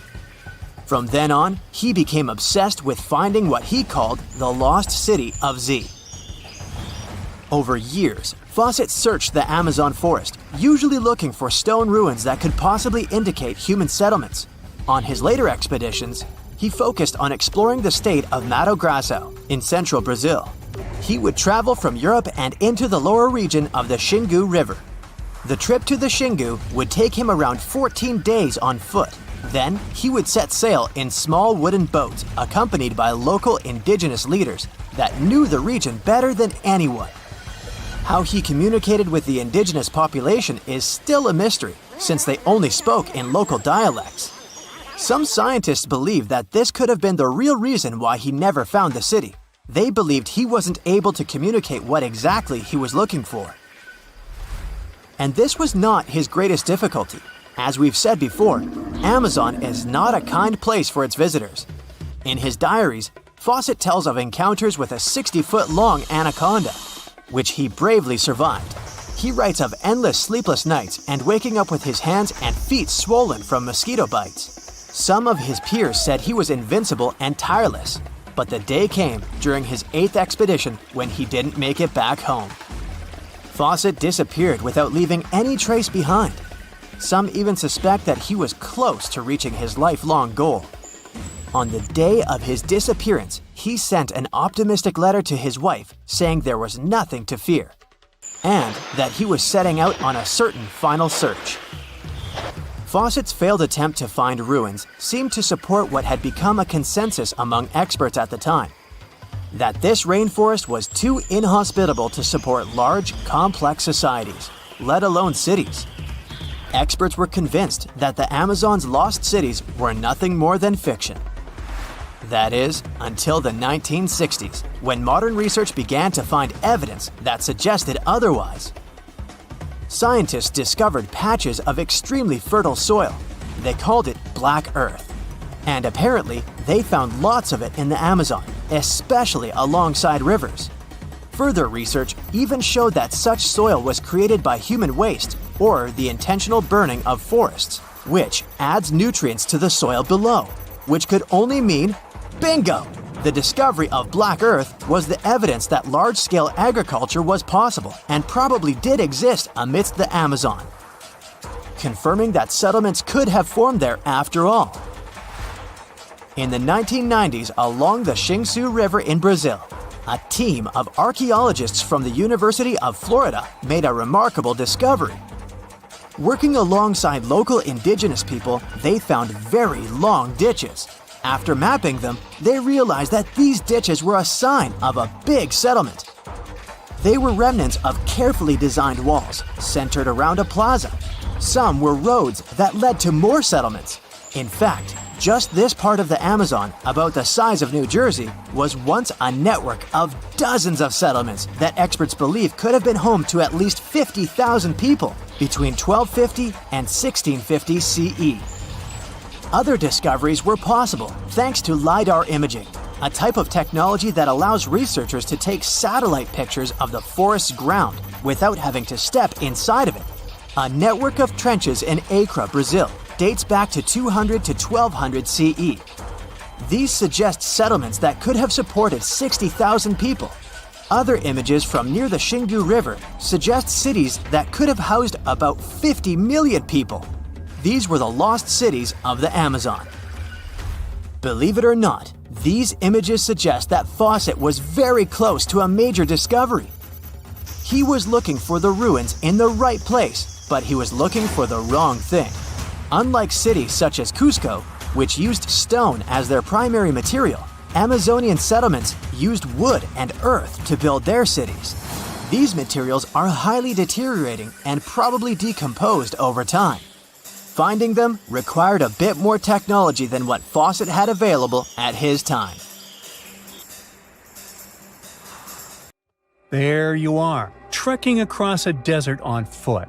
It's hot, you're terribly thirsty, and now you gotta walk around this stupid wall. Wait, a wall in the middle of a sandy, lifeless nowhere? Exactly, a wall in the northern Saudi desert.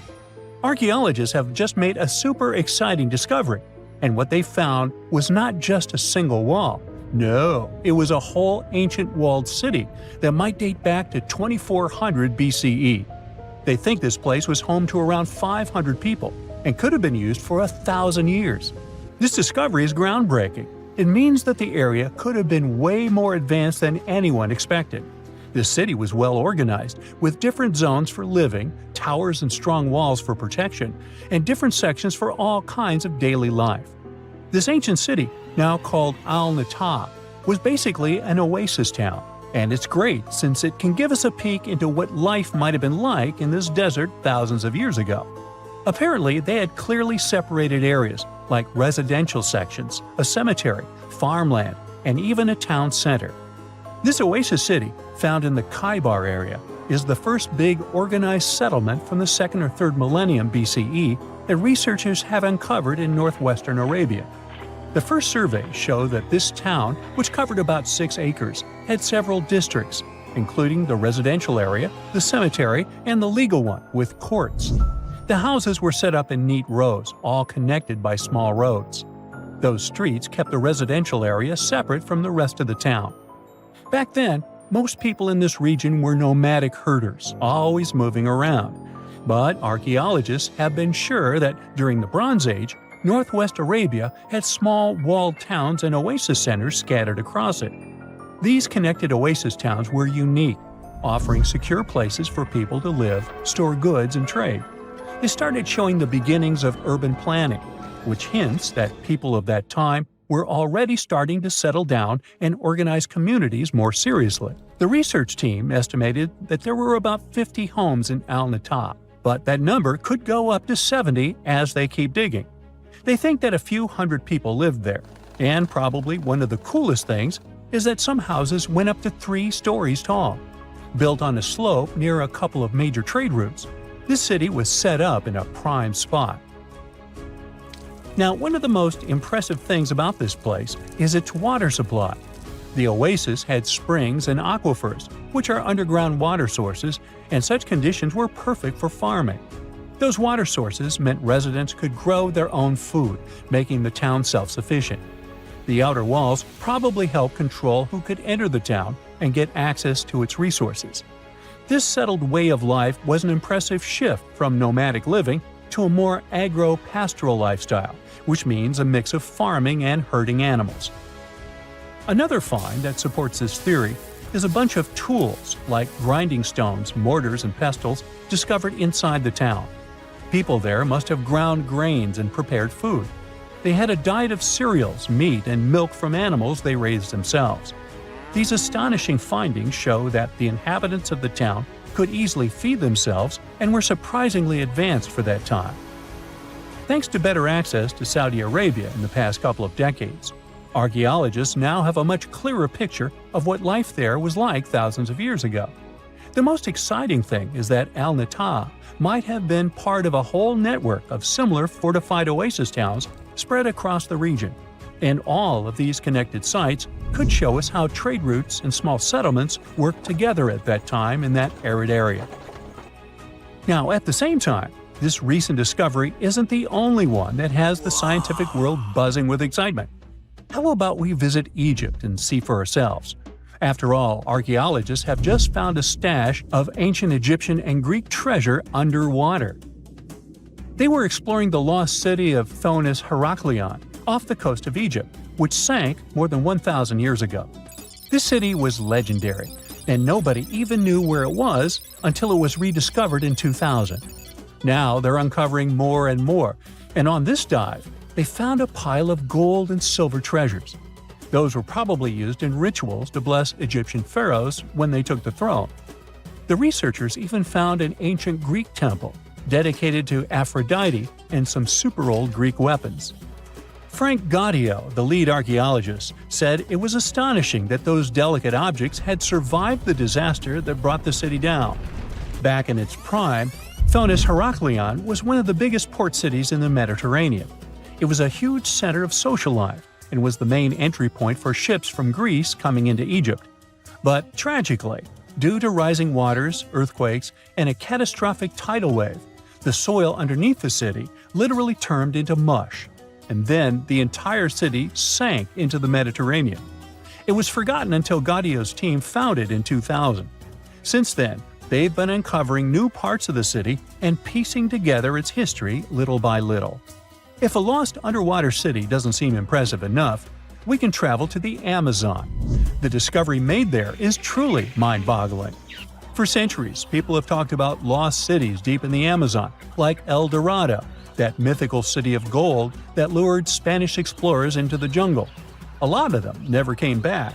Then, in the 1900s, a British explorer named Percy Fawcett went searching for what he called the lost city of Z, and he too disappeared. But now, finally, scientists have actually found proof that those lost cities in the Amazon were real all along. A team of scientists use a tech called Lidar, which basically allows you to see through thick jungle from above by bouncing light beams off the ground. They flew over the jungle in Bolivia in a helicopter about 650 feet up and mapped out those hidden ancient cities. What they found were ruins of a huge urban settlement built by the Kasarabi people who lived there from 500 to 1400 CE. And it wasn't just a couple of buildings here and there. No, the LiDAR maps revealed massive urban centers, pyramids, platforms, roads, canals, and causeways, all carefully laid out. Turns out the Amazon wasn't just an untouched jungle. It was once home to big, complex cities. A scientist from the German Archaeological Institute explained that Europeans had long ignored the possibility of ancient Amazonian cities, but the LiDAR maps showed they were wrong. The new maps have revealed 26 sites, including 11 that no one even knew existed. Researchers have discovered two main city sites, Landivar and Kotoka. They had massive moat causeways stretching out like spokes on a wheel, linking the main cities with smaller surrounding settlements. Some of the canals even connected the cities to rivers and a big lake, which allowed water to flow through the area. Over the years, scientists found scattered ruins all over this region, but the thick jungle made it nearly impossible to connect the dots and see if or how they were related. With LiDAR, the whole layout came to life, showing that those sites were part of a much larger organized urban system. It's now also clear that the sites had a greater meaning, since everything is lined up in a way that could be symbolic of the spiritual beliefs of the inhabitants. The Kasarabi culture isn't as famous as the Maya, but they had a thriving society in an area that faced huge challenges, like yearly flooding. And although the nearby Andes had their own monumental sites, the Kasarabi were doing something absolutely unique.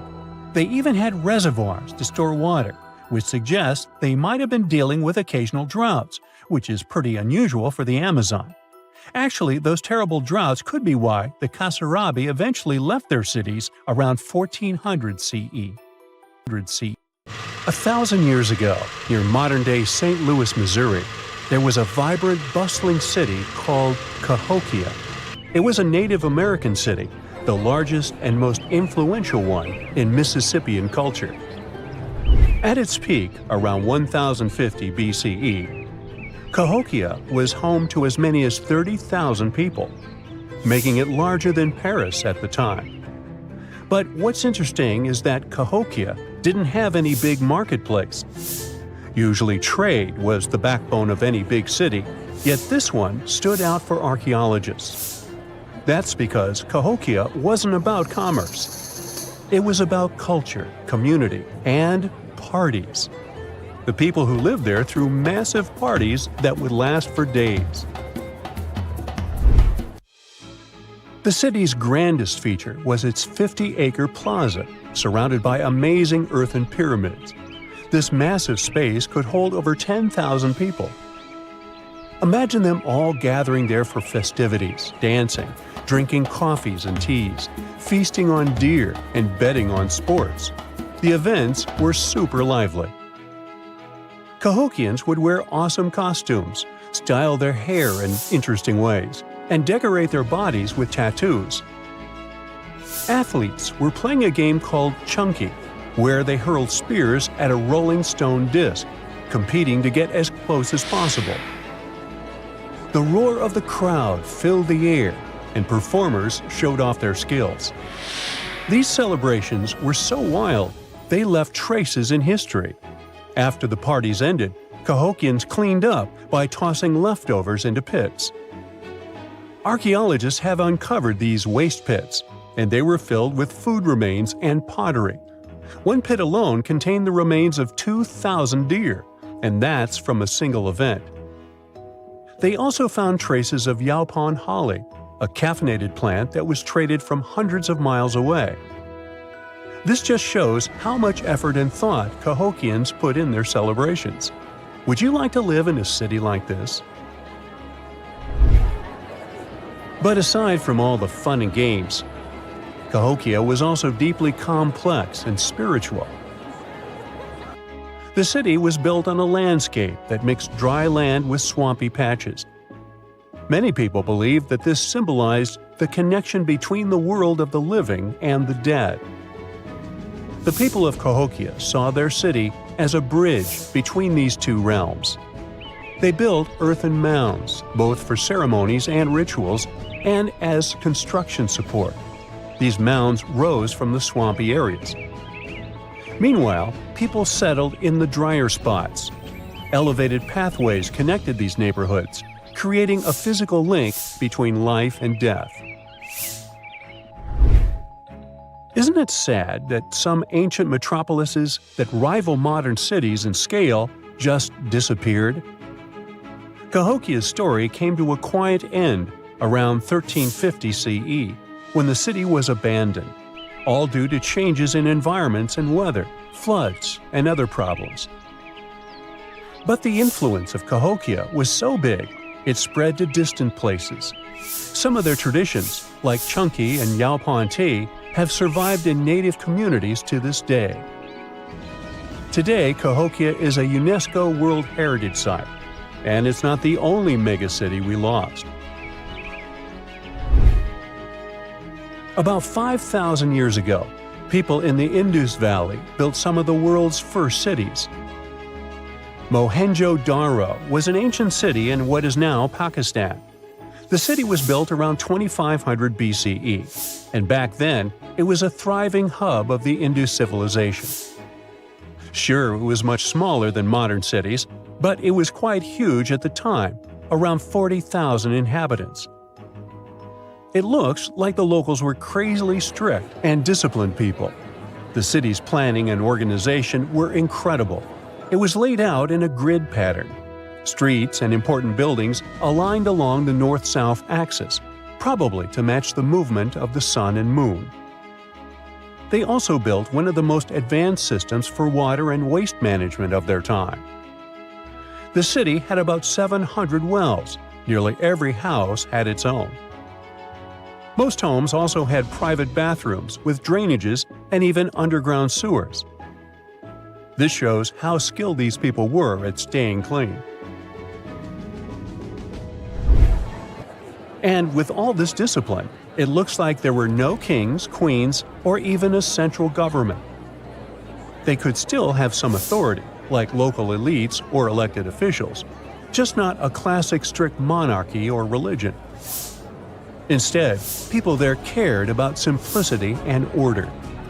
They basically managed themselves, having standardized ways of doing things, from the way tools and potteries were made to how they traded.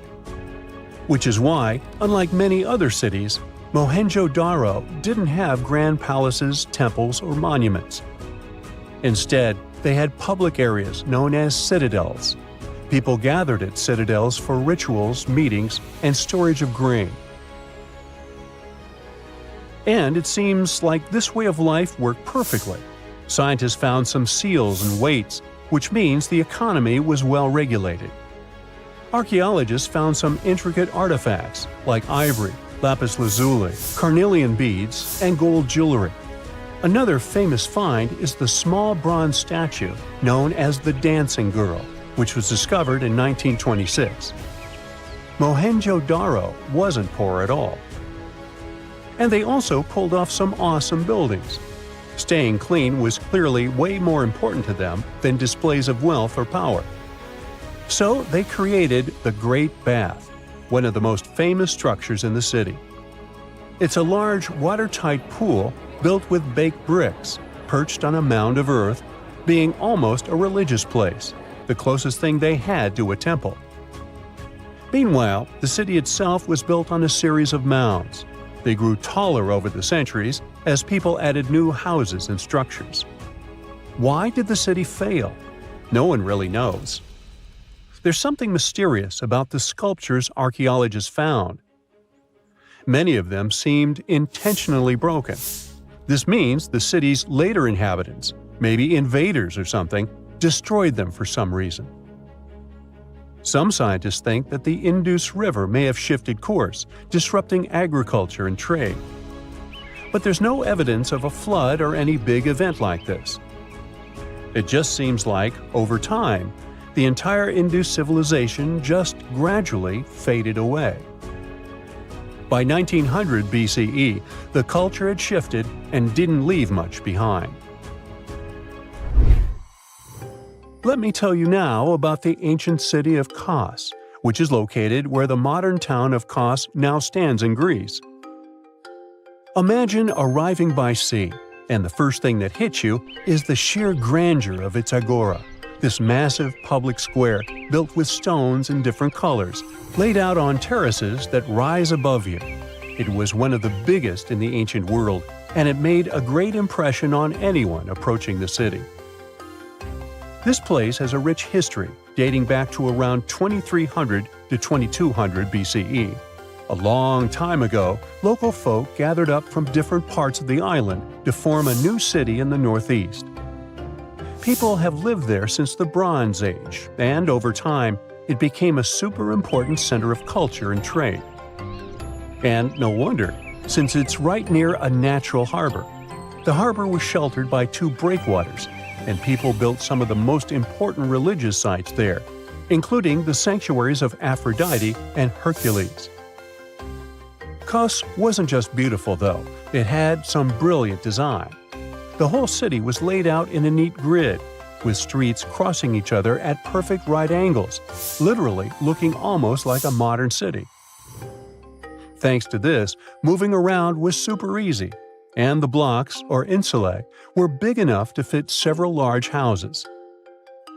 Kos remained largely unchanged until the 6th century CE. Over time, it started gradually shrinking in size, confined within the walls of what is now the Chora neighborhood.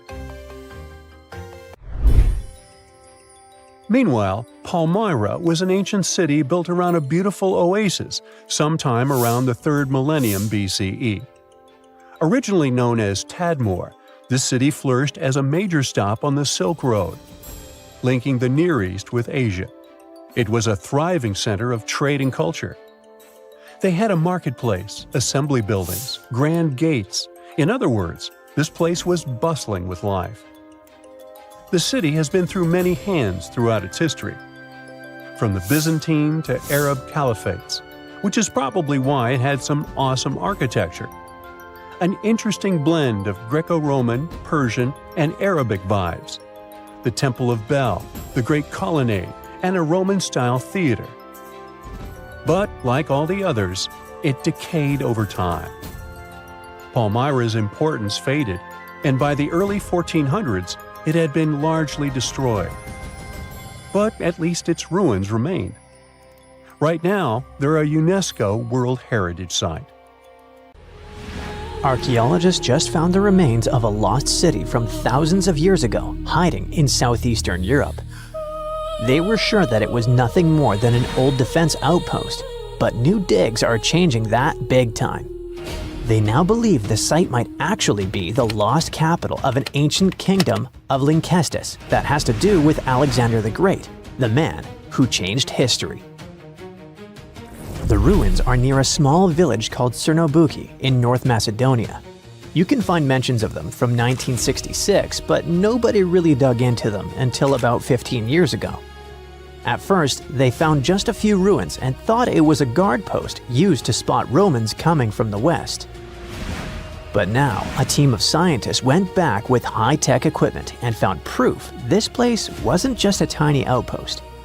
Researchers managed to look under the ground and found that the Acropolis the ruins sit on, which is a flat hilltop, has enough rooms and infrastructure to host a full-on city inside the fortress walls. It covers about 2.8 hectares and around 10,000 people lived here at its peak.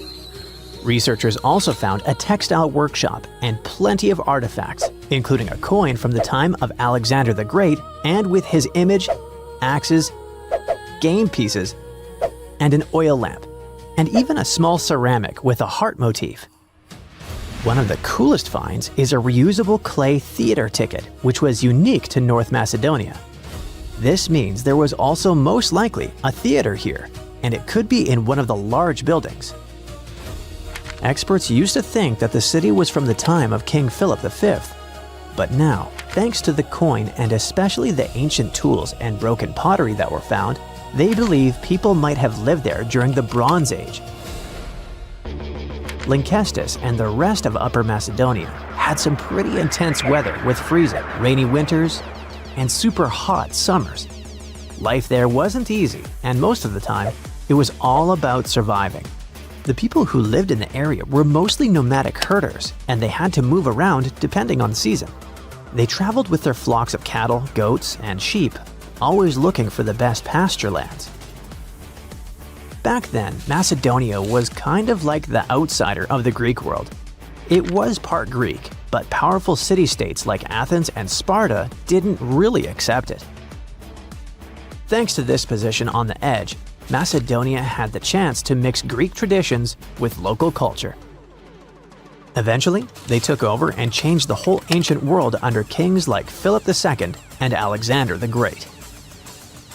The new discoveries at Cernabuki show us how connected and powerful ancient Macedonia really was, especially since the city sat along trade routes to Constantinople. Big historical figures like Octavian and Agrippa might have passed through the area on their way to clash with Cleopatra and Mark Antony. The place could also be the lost capital of the ancient kingdom of Lynkestis or Lyncus. Some experts think that a major city in Upper Macedonia could be where Queen Eurydice was born.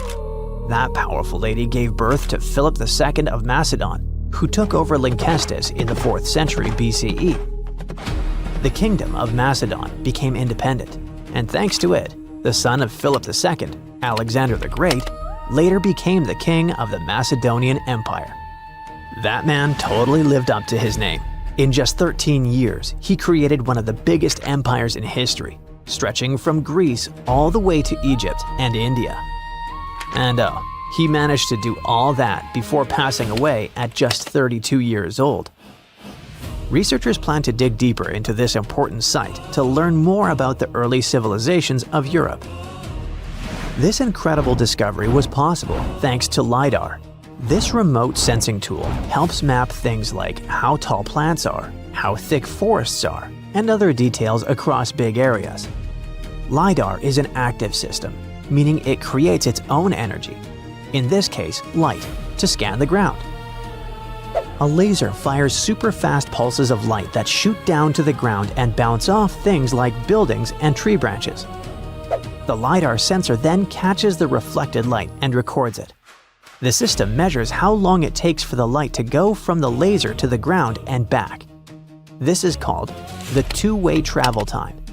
That time helps figure out the distance the light traveled. Then, using that distance, the system can figure out the exact elevation of different spots. Scientists recently found another lost city using the same technology.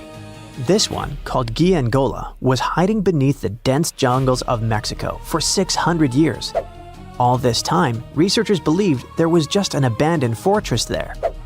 There was no way to go and see until recently, when they used Lidar and got a 3D model of the area in just 2 hours from a plane.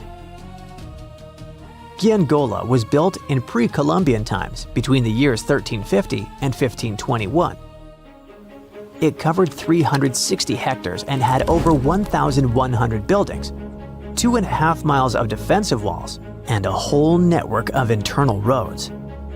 The city had a well-planned urban layout with temples and ball courts and separate neighborhoods for the elites and commoners. It was a crucially important place for the Zapotec people, a group that had lived in the area since around 600 BCE. In Guangola, families lived together in homes with big patios in the middle, surrounded by rooms. As families grew bigger, they would add more rooms and expand their homes. Since Guangola was surrounded by mountains, the locals tried to use every piece of land on the slopes that was good enough to build a house. They even used natural drainage of the area to have water, and they must have been great at construction, as many of their constructions are still standing today. But at some point in the beginning of the 16th century, they didn't have enough fresh water and good farmland to grow food and moved away to nearby Tehuantepec. Archaeologists plan to learn more about how the Zapotecs were organized, how they ruled their cities, and how they interacted with the Spanish when they arrived. They plan to study all 1,170 buildings found in the Lidar scan, and it'll take a few years. Another recent find, made with the same groundbreaking tech, is a massive city that lay hidden beneath the thick green canopy of the Amazon rainforest. A whole network of houses, plazas, roads, and canals was hiding in the shadow of a mighty volcano. Many scientists thought that ancient Amazonian people lived in tiny huts and cleared patches of land to survive. But this city, built 2,500 years ago and inhabited for nearly 1,000 years, debunked that theory and changed everything. Now, researchers think tens of thousands or even hundreds of thousands of people lived in complex urban societies. They scanned the area and found that 6,000 rectangular platforms, each about 66 by 33 feet and 6 to 9 feet high. These structures were arranged in clusters around central plazas that had straight roads with perfect right angles and paths connecting them. One of the roads was an impressive 16 miles long. Building straight roads like this is way harder than just going with the landscape. Some of these roads may have had great spiritual or ceremonial significance. The civilization was thriving thanks to rich soil from a nearby volcano. But the same volcano may have also led to its downfall. Researchers also found signs of threats to the cities, such as ditches that blocked entrances to the settlements. Maybe some people living nearby were trying to get in. The next step for the scientists will be to study the adjoining 116 square miles to know more about this large, complex society that could be bigger than the well-known Mayan cities in Mexico and Central America.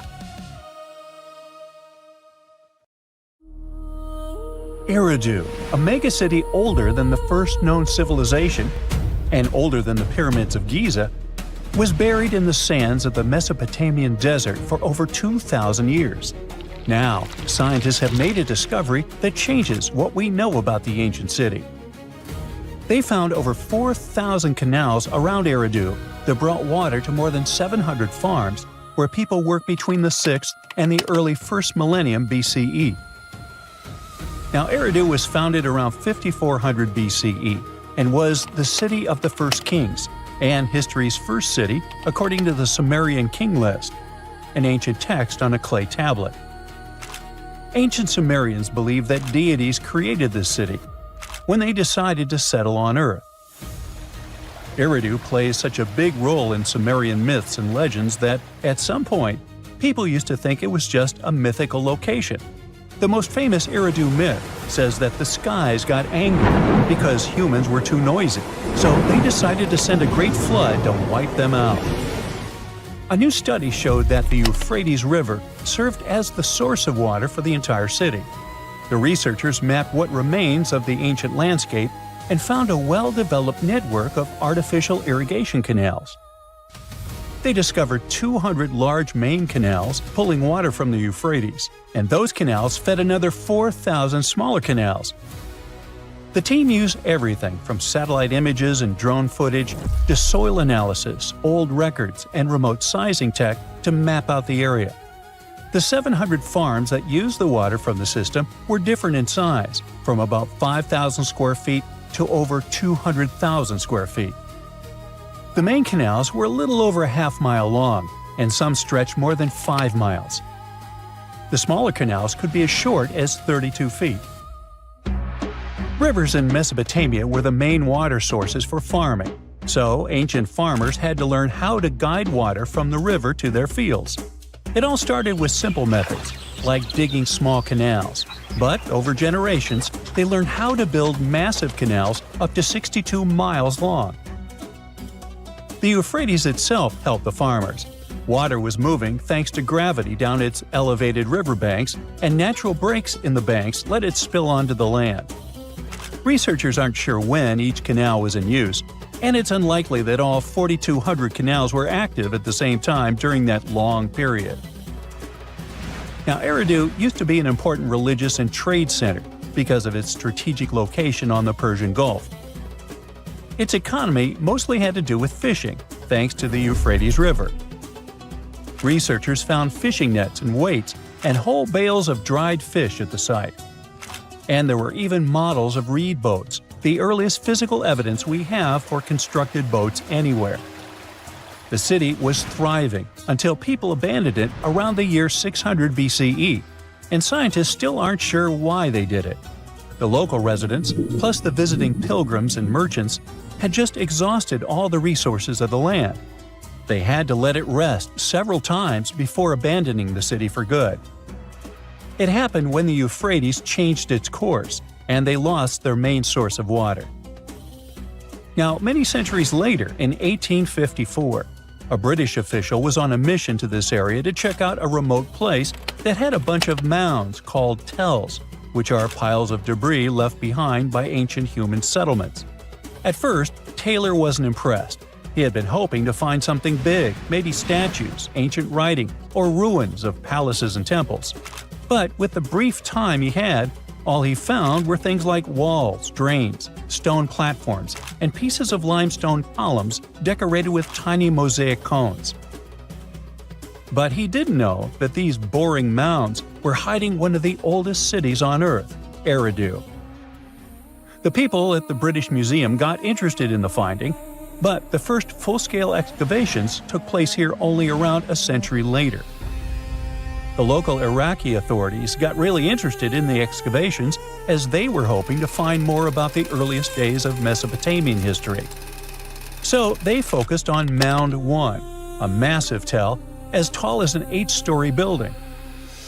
Soon they uncovered part of an unfinished step pyramid from the end of the 3rd millennium BCE. As they dug deeper, they found layers of human life going back in time. There were levels from the Uruk period, and even remains from a time before the Sumerians called Proto-history. In those lower layers, they discovered multiple rebuilds of the Temple of Enki, the city's main deity. People rebuilt this temple again and again for over 2,000 years. Every time the temple collapsed, they built a new one right on top. Each new version of the temple was bigger and more impressive than the last. From the middle of the 4th millennium BCE, these temple buildings became massive, more advanced than anything else humans had built up to that point. The city in Eridu was also becoming more complex, with clear social classes. Eventually, they stopped rebuilding the temple and put up a step pyramid on top of the ruins. Even though Eridu faded, it likely stayed important as a religious site. Archaeologists found pottery from the 2nd and 1st centuries BCE during excavations, although there were no signs of houses. The Sumerians were an innovative civilization, as you can tell. By 1500 BCE, they invented the cedar plow, a tool that let farmers plow and plant seeds at the same time, using animals like oxen to pull it. This gear even came with instructions. The Sumerian Farmer's Almanac gave farmers advice on how to grow more crops with proper tilling and irrigation. These smart farming tricks helped feed more people, which led to larger cities, an organized ruling system, and more focus on religion. And as their cities expanded, so did their work in writing, math, and spiritual life. 5,000 years ago, the Sumerians had already produced cuneiform, one of the first writing systems in history. So another recent find from the same part of the world proves that bureaucracy existed already 4,000 years ago. Archaeologists found ancient administrative tablets in another ancient Sumerian city. These clay tablets are the oldest solid proof we have of the world's first empire, the Akkadian Empire. The tablets were inside a state archive building made of mud bricks, which had different rooms that acted like offices. Now, before this discovery, archaeologists didn't really understand how the first known empire in the world, the Akkadian Empire, worked behind the scenes. But now, thanks to the recent Gerso excavations, we have the first real and unambiguous evidence of the empire's administrative system. They tracked everything – deliveries, spending, and inventory, from fish to sheep to grains, fabric, and even gems. The tablets also include population records, with names and jobs of men, women, and kids, an ancient version of a census. From these records, scientists found out that women played a key role in Akkadian society. Some women had powerful positions, like high priestesses. The tablets also show a wide range of jobs, from skilled workers like stonecutters to people with simpler roles like temple floor sweepers. Some even included building blueprints, field layouts, and canal maps, proving that the empire had serious organization and planning. Eventually, the city rebelled and gained its independence, and the Akkadian Empire's 150-year rule ended. Now, researchers are carefully cleaning and translating the tablets to fully understand what they say. These new finds will replace older, incomplete ideas about the empire and give us a way more accurate picture of how Akkadian power and the ruling system actually worked. Once upon a time, I searched through the jungle, following a map poorly drawn on a piece of cloth. After days of walking, I reached an ancient Mayan temple. As soon as I stepped in, a strange noise echoed. I turned to leave, but suddenly the floor cracked beneath my feet. I fell into a 1,600-year-old tomb. Finally, I got lucky. That day, I walked out with shiny jades, carved seashells, a creepy afterlife mask, and a curse that's been haunting me ever since. Well, okay, maybe it didn't happen exactly like that. Or maybe it didn't happen to me. Sadly, real-life archaeology is not like Indiana Jones movies. However, the findings can be as exciting and important, especially in Belize, where archaeologists just found the first identifiable ruler's tomb in the lost Mayan city of Caracol after 40 years of digging. A team of archaeologists finally unsealed a hidden chamber, buried deep beneath a structure they'd already studied. And inside that tomb, which is indeed around 1,600 years old, was Tikal Shak, the first known king of Caracol. His name is commonly interpreted as Tree Branch Rain Deity, which is poetic and incredibly awesome. King Shak was believed to be a Mayan deity in control of rain, thunder, and lightning. According to folklore, he used axes to strike rain-bearing snakes in the sky to make the rain fall. The buried king is considered to be the dynasty founder. The royal dynasty he founded lasted more than 460 years. And judging by what was buried with him, we can assume that King Shak was greatly celebrated. His tomb had jade beads, carved bones, seashell jewelry, and ritual pottery vessels. One of those vessels shows Ekchua, the Maya deity of trade, receiving offerings. Others showed bound prisoners. Archaeologists could tell they had found some high royalty when they noticed a considerable presence of red cinnabar in the tomb, a rare and expensive material from the Mayan world. Then there's a jade mosaic mask, pieced together like a puzzle to cover the king's face in brilliant green. Jade wasn't used just because it was shiny. It was sacred and symbolically associated with life and demise. Polished jade glistens like it's been dipped in water, cool at first, but quickly warming in your hand.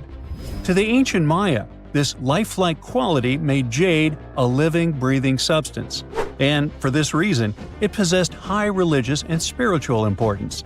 The Maya associated it with the breath of life, with royalty, and with eternity. Covering someone's face in jade showed just how high-ranking that person was. King Shak's mask has yet to be examined properly, but another famous mask of King Pakal was made of over 346 green jade stone fragments. That's a lot of painstaking work. But maybe the most symbolically fascinating thing about this king was that he was old. Not just lived a good life old, toothless old. To us, that means he didn't clean his teeth properly, because no, you don't usually lose teeth just from getting old, as long as you maintain good oral hygiene and dental care. On the other hand, according to Maya legends, toothless elders were believed to have spiritual powers. Rulers and shamans mediated between realms, and aged or underworld deities were often shown as toothless in art. Now, speaking of realms, Mayan cosmology divided the universe into 3 layers. The upper world was where the deities lived. The middle world was where humans lived. It was carried on the back of a giant turtle or caiman and surrounded by a primordial sea. Beneath it was the underworld, known as Xibalba, a dark and complex realm of spirits and ancestors. And certain people, especially rulers, shamans, and elders, were believed to move between these worlds. This king was a ruler, had a deity-like name, and was a toothless elder. Boy, his power level must have been off the charts. But that's not all. Here's the eerie part. The tomb was buried beneath another tomb, which was discovered all the way back in 1993. Archaeologists were investigating a different burial when they realized there was another chamber hidden beneath it, an interesting hiding place. Remarkably, it worked. For more than 1,600 years, no one found him. This makes Tikal Shak's tomb the first ever discovered at Karakol that can be definitely linked to a known ruler, thanks to hieroglyphs, burial context, and artifacts. Now, if you're not a geography or history buff, you've probably never heard of Karakol. Today, it's a remote ruin deep in the jungles of western Belize. But around 16 centuries ago, Karakol was one of the largest and most powerful cities in the entire Maya world. At its peak, it covered over 77 square miles, which, for reference, is larger than modern-day Belize City. Its population was around 100,000 people. That's more than most cities in Europe had at that time. And it wasn't just big, it was advanced. Karakol had pyramids, ball courts, palaces, reservoirs, and a very complex road system. Stuff like limestone superhighways stretching miles through the jungle. Past excavations also turned up arrowheads, drills, spindle whorls, figurines, and everyday tools. King Shak's tomb was one of the 3 major tombs found in the northeast Acropolis. That's near Kana, the central archaeological complex at Karakol, and one of the tallest human-made buildings in all of Belize, even today. It reaches an imposing 141 feet high and contains multiple levels of elite residences and temples. But even with that size, finding tombs isn't easy at all. Most have already been looted. We don't know what else can be hidden there, and in some places, it's too risky to dig up without causing damage. That's why it took researchers decades to finally find something untouched. However, they were able to report over 850 burials and 175 tombs at Karakol over their 4-decade-long project. One of the earliest tombs, dating to around 350 CE, was a cremation burial containing ritual artifacts such as obsidian blades, atlatl spear points, and ceramic styles associated with central Mexico. So, if you're an archaeologist, this city seems to be an old historical gold mine. And old historical gold mines often come with warnings. For one thing, it's keep out, the ceiling might fall on you. Besides, even though scientists are excited about this discovery, if the king can really walk between realms, he's probably annoyed by all this. So what happens now that the king's eternal rest has been disturbed? Well, by opening and stepping into the tomb of Tikal Shak, archaeologists basically stepped into a sealed sacred place. Maya tombs weren't just holes in the ground with a fancy coffin. They were sealed like cosmic vaults, locked up with stone, soil, and sometimes elaborate closing rituals. The goal was to mark the end of their use and protect what was inside. Archaeology at Karakol and other Maya cities shows this in action: thick ceiling layers, termination offerings, and carefully placed debris, all saying, "This place is done, keep out." Today's archaeologists still treat them that way, working under Belizean laws and cultural protocols, making sure they explore with respect for what these spaces meant to the people who built them. However, it's eerie to think about mythology and whether King Shak is going to haunt the archaeologists. I guess we'll see. They shouldn't be afraid because he's old and has no teeth. Maybe he will annoy them with rain. He's named after a rain deity, after all, and we still don't know about his true power level. The Mayans were a fascinating civilization, and their structures are still among the most mysterious ones you can find. Despite being isolated from the known world, they also built pyramids without cranes, mapped stars without telescopes, and knew how to bury a king. Caracol is full of secrets. A hidden tomb under another tomb, a toothless king with a scary-looking mask and a deity's name. Almost unbelievable. And amazingly, there is still stuff being found. So maybe it's not too late for me after all. But first, let's see the aftermath of this curse, huh? I bet you've never heard of the legendary oasis of Zerzura. This ancient city is said to be hidden somewhere deep in the Sahara Desert, and its discovery could mean unimaginable riches and untold secrets. According to an anonymous 15th century Arabic guide, the key to unlocking the city lies in the beak of a bird carved on the city gate. Zerzura might not be as popular as Machu Picchu or the pyramids, but that just makes it more mysterious. Legend has it that Zerzura is built around this big oasis somewhere in the desert west of the Nile. Apparently, it's made out of white stone and has all these luxurious houses and gold decorations. The story goes that a scribe wrote down the account of a traveler who stumbled upon Zerzura while looking for his lost camel. At one point in his journey, the man got caught up in a sandstorm, where he got separated from the rest of his group. The traveler kept wandering in the desert for days, and then, out of nowhere, two men showed up and guided him to the city of Zerzura. The traveler described this city as an oasis filled with little birds and made out of pure white stonework. The city is also said to be guarded by giants.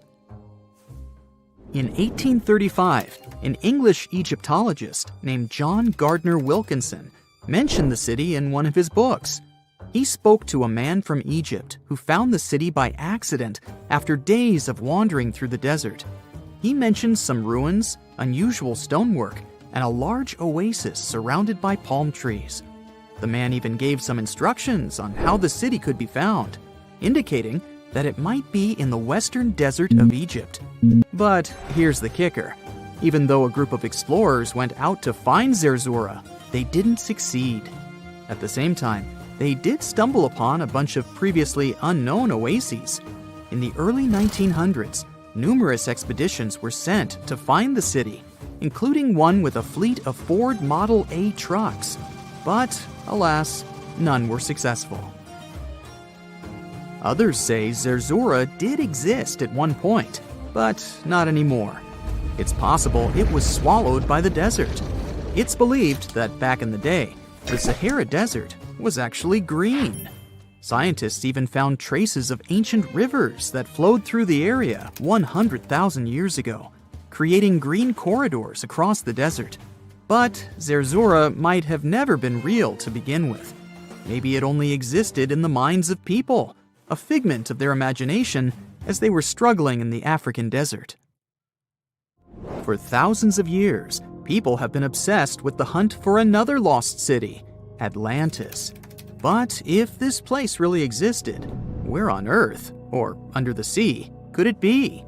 According to Plato, Atlantis was an actual place, and it was supposedly located somewhere in the Atlantic Ocean, near the Strait of Gibraltar. But how did this mythical city become synonymous with a perfect, paradise-like society? Well, you can thank Ignatius Donnelly for that. The American writer published a book in 1882 where he outlined 13 hypotheses about the existence of Atlantis. Donnelly truly believed that this lost city was where ancient humans lived in peace and joy for centuries. Donnelly even thought that Atlantis was the original source of many ancient civilizations around the world. And if we just followed Plato's clues, we could totally find Atlantis. Sounds like a treasure hunt, right? What inspired Donnelly to go on this quest in the first place, you might ask?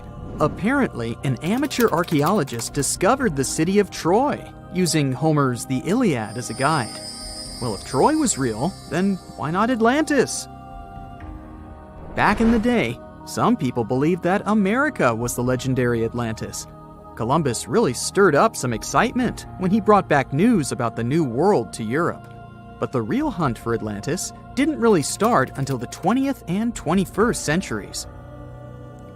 Some people tried to connect the dots between a volcanic eruption on the island of Santorini and the destruction of Minoan settlements.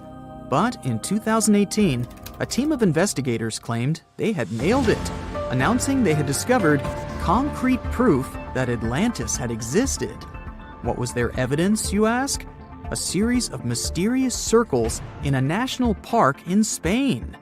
But the circles turned out to be nothing more than experimental ponds for studying zooplankton. Let's face it, there's no real evidence that Plato's lost city of Atlantis actually existed. But it doesn't make searching for it any less exciting, does it? The Fountain of Youth isn't a lost city per se, but it is another mythical location that many have claimed to have stumbled upon over the years. Long ago, people were obsessed with the idea of living forever, or at least extending their lives as much as possible. Each culture had its own wild story, like the Greeks talking about a magic fountain that let people live longer, or Alexander the Great finding a river of paradise that could heal the wounded. Japanese legends spoke of hot springs that could make you young again, while the Caribbean locals talked about the restorative powers of the water in one of their own mystical lands. Explorers searched far and wide for these magical waters, but nothing. Probably the most famous of all was the story of the Spanish explorer Juan Ponce de Leon, who thought he'd found it in Florida. Now, Ponce de Leon was quite a character. He sailed with Columbus and became an important figure in the area now known as the Dominican Republic.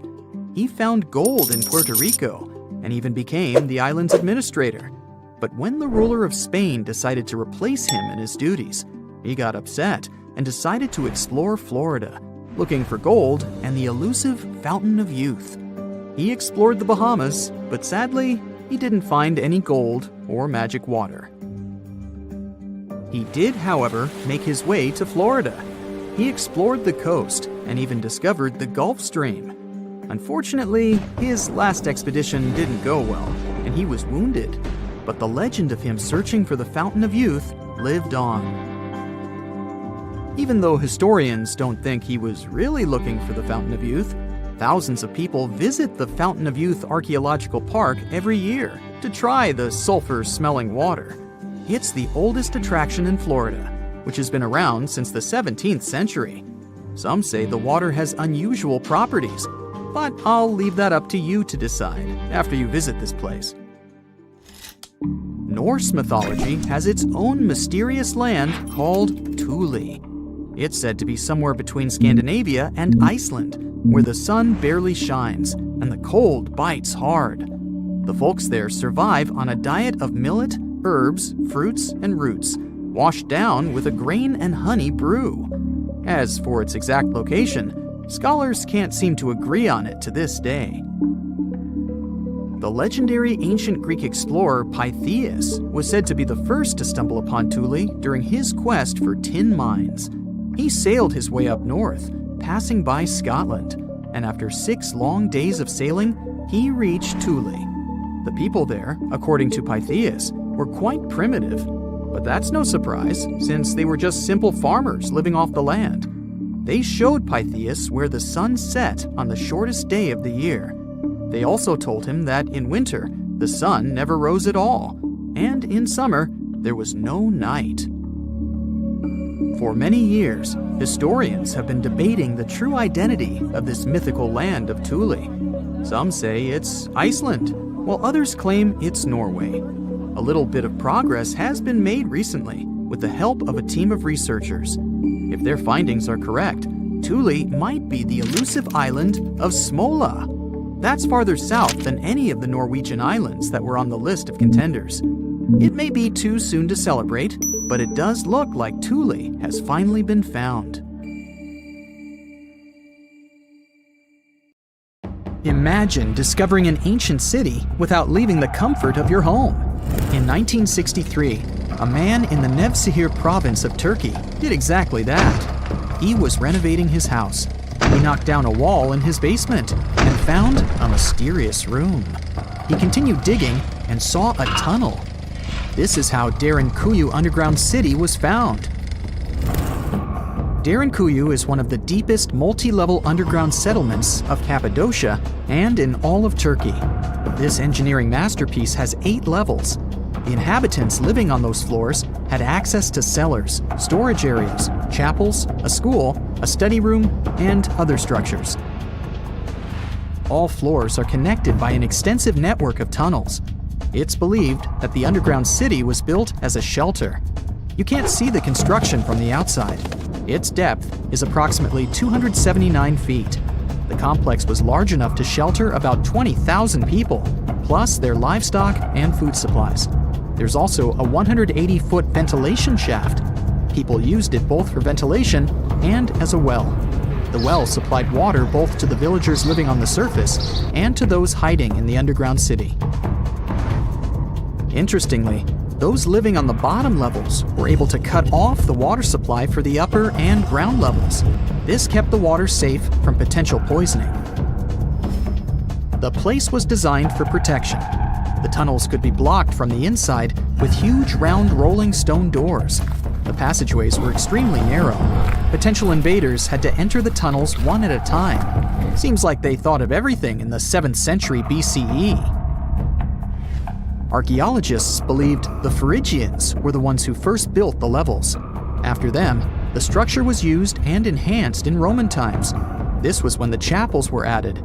The golden time of Derinkuyu, however, was during the Byzantine era. But how did these people manage to create such tunnels? Well, the rock they carved them into wasn't usual. It was soft volcanic rock. It appeared due to a geological process that began millions of years ago. Volcanic eruptions covered the area in thick ash. It then solidified into this soft rock. When the natural forces of wind and water eroded softer parts, only hard elements remained. Fun fact, fairy chimneys are also made of intricately shaped volcanic soft rock, but they formed naturally without any human intervention. I'm still in Turkey, but this time, my destination is Çanakkale, where a myth came to life. For 3,000 years, people believed that Homer's Iliad was fiction and that Troy never existed. In 1863, everything changed. Expatriate Frank Calvert discovered ancient ruins in western Turkey. He was convinced they belonged to the ancient city of Troy. Heinrich Schliemann examined this area in 1868. That's when Troy saw sunlight again after all those centuries. Troy has complex layers. Over the years, 9 ancient cities were built on top of one another. Historians say that the area was strategically located between Europe and Asia, so it became a prosperous trade and cultural center. This strategic position made Troy attractive throughout history. After the Trojan conflict, the city was abandoned between the years 1100 to 700 BCE. Then Greek settlers rediscovered the area, and Alexander the Great ruled there. The Romans then invaded the city. Speaking of this event, the first thing you would see when visiting the site is a replica of the wooden Trojan horse from a movie shot in 2004. The next stop is Lothal. In the 1950s, Lothal and several other Harappan sites were discovered in India. These new provinces extended the boundaries of the Indus Valley civilization. Lothal was an important part of the Harappan civilization. It had vast cotton and rice fields. Plus, it had a bead-making factory. Beads were made from semi-precious stones, like agate. Many of these beads were later found in Mesopotamia, which serves as evidence that Lothal was a thriving trading port. Archaeologists believe that the city was part of an ancient trade route. Traces of agriculture? Check. Traces of trade? Check. What else? The remains of residential buildings, streets, bathing pavements, and drains. Some real city planning, and impressive examples of early urbanization. The town was well constructed. There were modern houses. Some of them had 6 rooms, bathrooms, a large courtyard, and even a veranda. Lothal also had the world's oldest known dock. It linked the city with the Sabarmati River and the trade route. The ancient Mayan city of Calakmul is located in southern Mexico in the tropical forest of the Tierras Bajas. From 500 CE to 800 CE, Calakmul was home to over 50,000 people. There was a central plaza surrounded by outer districts. And if we count both the inhabitants of all those outer areas and those who lived in the center, Calakmul had a population of more than 1.5 million people. It was a city that was habitable for 12 centuries. It's believed that the place had more constructions than any other excavated Maya settlements in the region.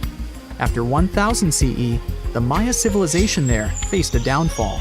The settlement that was once the center of Mesoamerica was almost completely abandoned. The ancient city was at the heart of the second largest tropical forest in America. The site is well preserved, so today, if you were to visit it, you would be able to picture what life looked like in ancient Mayan times. The city remains include architectural complexes and sculpted monuments, defensive systems, quarries, water management features, agricultural terraces, massive temple pyramids, and palaces, not to mention a variety of body ornaments and other accompanying objects. It proves that complex state-organized societies lived in this tropical forest. The Mayans depicted nature in their paintings, pottery, sculptures, rituals, and even food.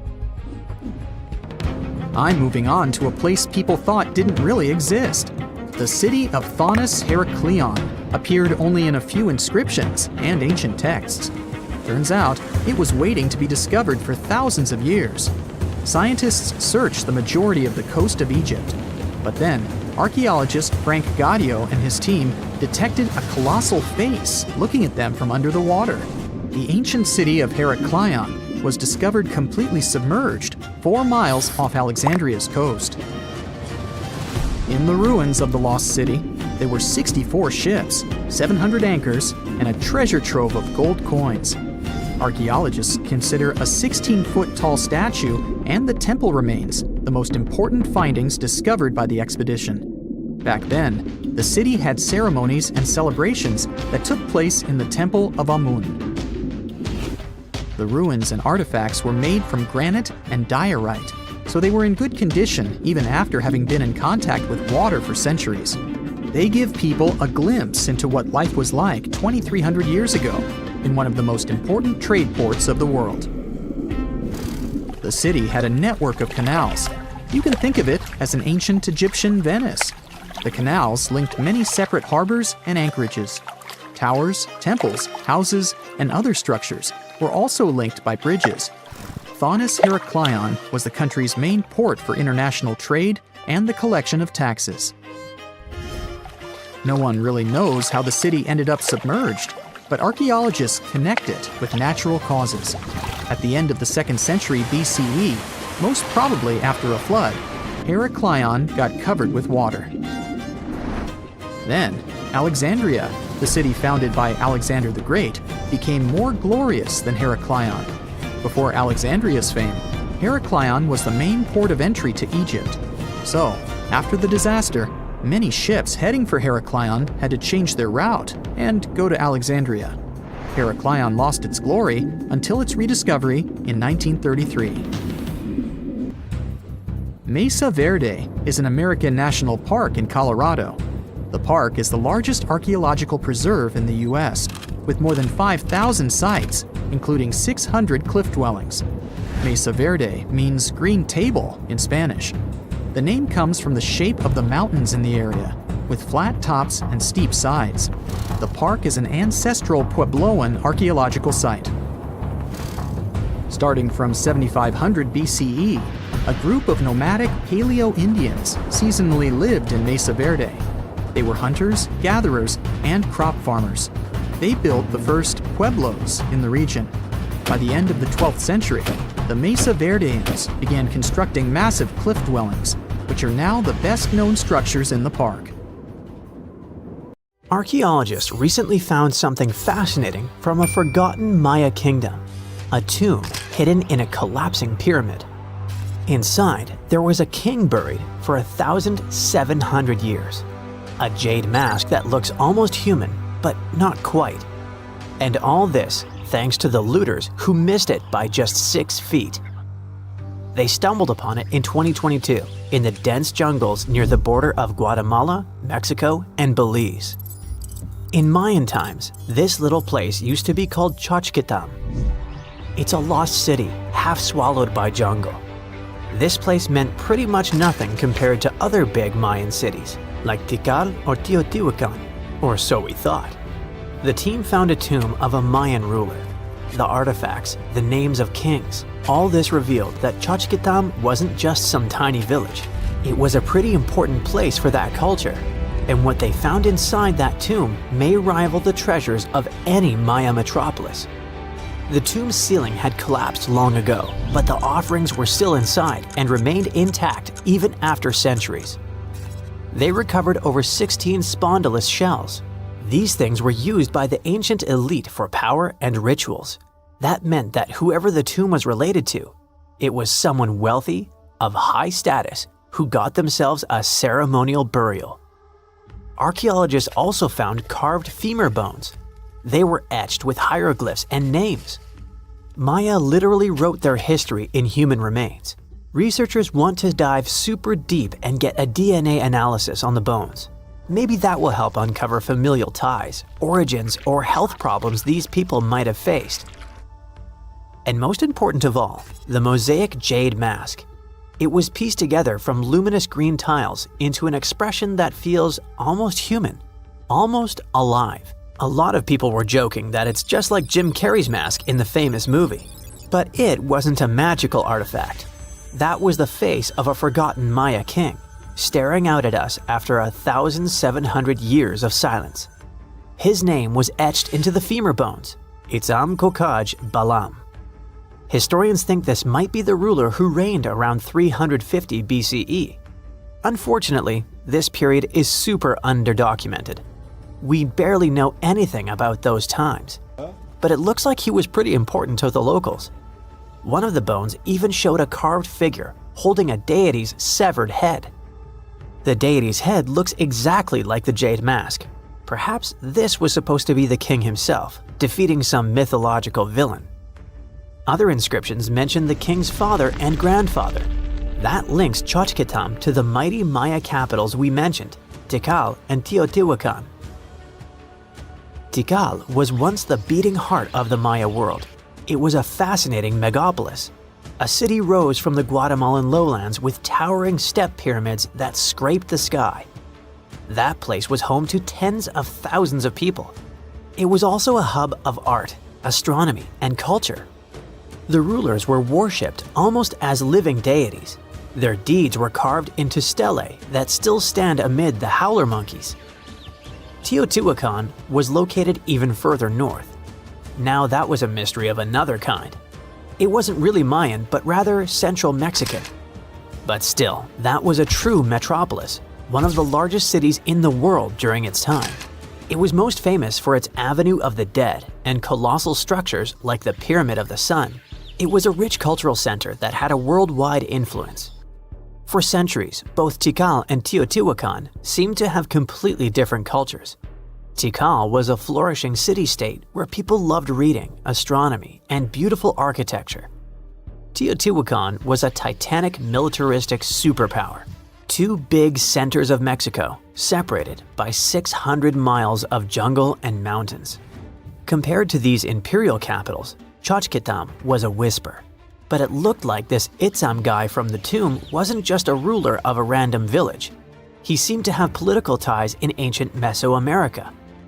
The craziest part is that we almost lost this piece of history, all because of the looters. At some point in the past, grave robbers had tunneled dangerously close. They stopped digging just 6.5 feet away from the tomb. That's just like in that meme with the diamonds. Sometimes you stop digging right before you hit it big. But in our case, thank heavens they didn't get there first. That's how close we came to losing a piece of history. In an almost poetic irony, it was the looters' tunnels themselves that led Estrada Belli's team to the site. Archaeologists have been looking around and using the so-called Lidar technology. That's basically laser beams shot from high above, which help them map the spot. It's like taking X-rays of the jungle floor. And that's when they found the little signs of intrusion. They quickly realized that if someone was digging here, they were probably looking for something important. Without the failing looters, they might have walked past a discovery. In any case, archaeologists want to keep searching. They might even find more chambers buried inside the abandoned pyramid. We just keep finding mysterious things related to the Maya. Recently, buried deep within the ruins of Tikal, archaeologists found a house, and in that house, a limestone altar. It was covered in vibrant murals of red, yellow, and black. What's weird is that this build wasn't made by Maya. It was unmistakably Teotihuacan in style. And just like the tomb from before, it was made about 1,700 years ago. The altar was discovered inside a Maya-era residence known as Group 6DX7. It stood 3.5 by 6 feet right in the center of the home. That was very typical for Teotihuacan traditions. It bore a mural of the storm god that was also a central deity in the Teotihuacan pantheon. But this altar depicted no kings and no rulers. That's very weird. As we said, Maya worshipped and honored their dynasties and political power, putting them pretty much everywhere, like some merch. But instead, this altar worshipped the deities alone, and it did so in the heart of Maya's main capital, Tikal. When archaeologists dived deeper, they saw it as unmistakable proof that Teotihuacanos not only came to Tikal, they thrived there. This house wasn't some trade outpost. People actually lived in it. Teotihuacanos built homes, practiced their rituals, and left their deities behind in this city. And Maya seemed to be chill about that. Researchers think this was a home for some elite people from Teotihuacan, or maybe it belonged to Mayans who practiced Teotihuacano culture and deeply respected it. But it might be something darker than a simple, friendly multiculturalism. The two cities weren't in the best relationship. There was some tension, maybe even surveillance. The house and the altar were probably built around 300 to 400 BCE. That was a period when Tikal was rising in power.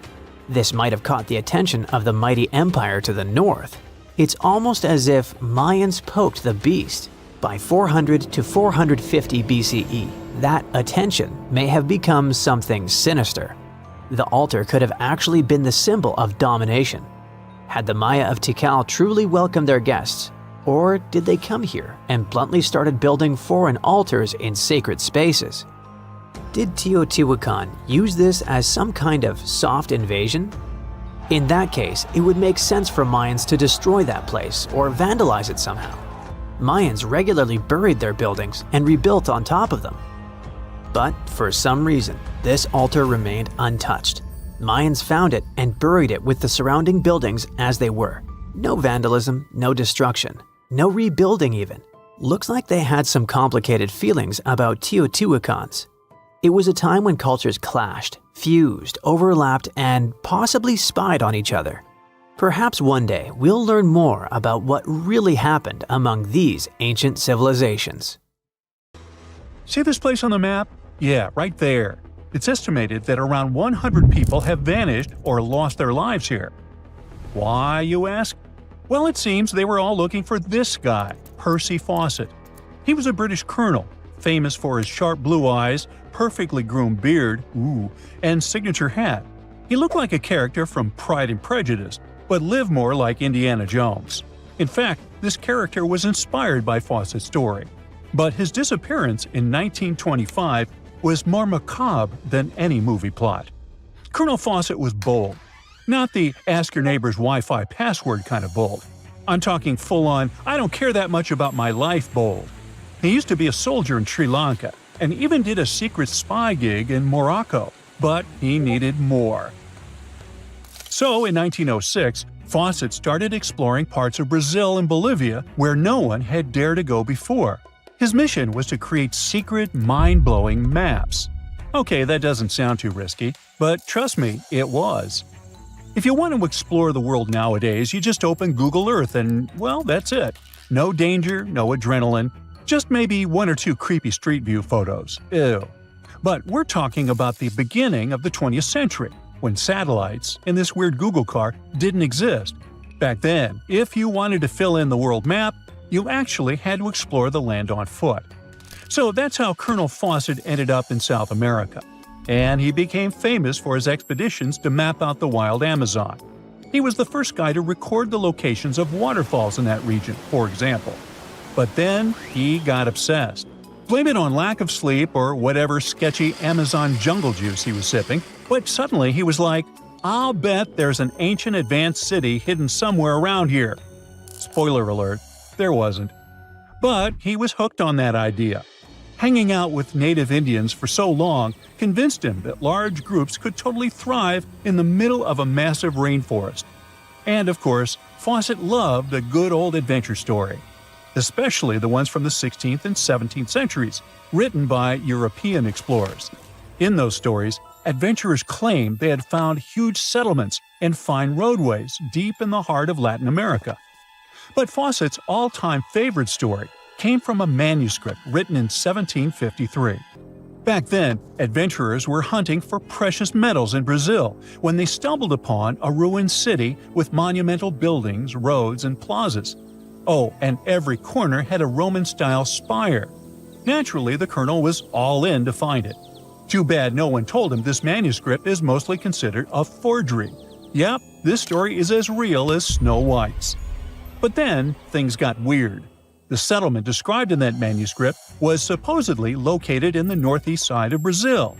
But now, he's saying there's an advanced civilization in Mato Grosso, which is in a different part of the country. So he decided to name this new place the City of Z. Back in the 1920s, the colonel launched 2 separate expeditions to find it. But both trips failed, as he faced terrible weather, fever, and of course, exhaustion. Now, tell me in the comments, what do you think Fawcett did after 2 failed expeditions? Option A, he quit. Option B, he called his mom. Option C, he tried again because he didn't get the memo that the universe is clearly saying stop. Well, of course, option C is the right answer. This is relentless Fawcett we're talking about. So, 3 years later, the colonel finally gathered enough cash to launch yet another expedition in search of the City of Z. All he needed was a crew of people crazy enough to join him. Famous and experienced explorers were begging to come along. But nope, Fawcett decided to take his son and his best buddy instead. In January 1925, this brave trio set off on their journey. They packed mosquito nets, canned food, and made a promise, we shall return. Another spoiler alert, they didn't. Uh-oh. The journey kicked off in New Jersey, and then they sailed all the way to Rio de Janeiro, Brazil. There, they stopped to grab some pack animals, like horses, and hired a couple of local guides. Now they were ready to head to the city of Cuiabá. Now keep in mind the distances in Brazil are crazy huge. So this little journey was like traveling from Miami to Chicago on foot. 3 months later, they finally ventured into the jungle for the first time. And that's when the fun really began. The crew faced piranha-infested rivers, an endless maze of thick trees, and the worst part, bugs. The constant annoying zzz of a gazillion mosquitoes wouldn't let them sleep, and Fawcett's best friend's foot got huge from tick bites. But the colonel didn't have time to babysit his friend's princess foot. Oh no, he was too obsessed to take a break. In fact, at some point, he was so far ahead of his companions that he had to camp alone for a night. On May 29th, Fawcett finally came to his senses. There was no City of Z. But did he let that stop him? Not really. He unpacked their gear and sent the local guides back to Cuiabá. But before saying a final goodbye, he asked them to deliver a letter to his wife, saying something like, "Don't worry, hon, our son is well and getting stronger every day." Sure he was. Anyway, after this dramatic farewell, the trio set off into the bush alone. The darkness swallowed the thick forest, and then they were never seen again. Okay, that was intense, so let's fast forward. 2 years later, the newspapers were still speculating whether the trio could still be alive, and Fawcett became a legend, like Bigfoot, but less hairy. One guy said that the colonel had become one of the locals and was living his happily ever after in the jungle. Another guy said he was held prisoner by the Indians, but no one could confirm any of these sightings. It wasn't until 1928 that the British authorities finally thought better late than never and decided to look for Fawcett and his crew. By that time, they were sure their expedition had perished, but they still needed proof. And after days and days of surviving the jungle's worst nightmares, they found, well, nothing. But in a weird way, this mystery inspired more explorers to look for them. It's estimated that about 100 people have passed away in this process, and a few have followed in the explorers' footsteps by disappearing without a trace. So, what really happened to the expedition? Researchers have pointed their fingers at everything under the sun: parasitic infections, starvation, drowning, jaguar attacks, you name it. Some even say Fawcett dove headfirst into mysticism and started an occult community in the jungle. The Brazilian anthropologist Orlando Vilas-Boas was probably the one who got the closest to solving this case. Back in the 1950s, he was working with the Kalapalo Indians when they suddenly admitted to, getting rid of Fawcett. They even had bones to prove it. But it turns out a forensic analysis showed that the remains didn't belong to the colonel.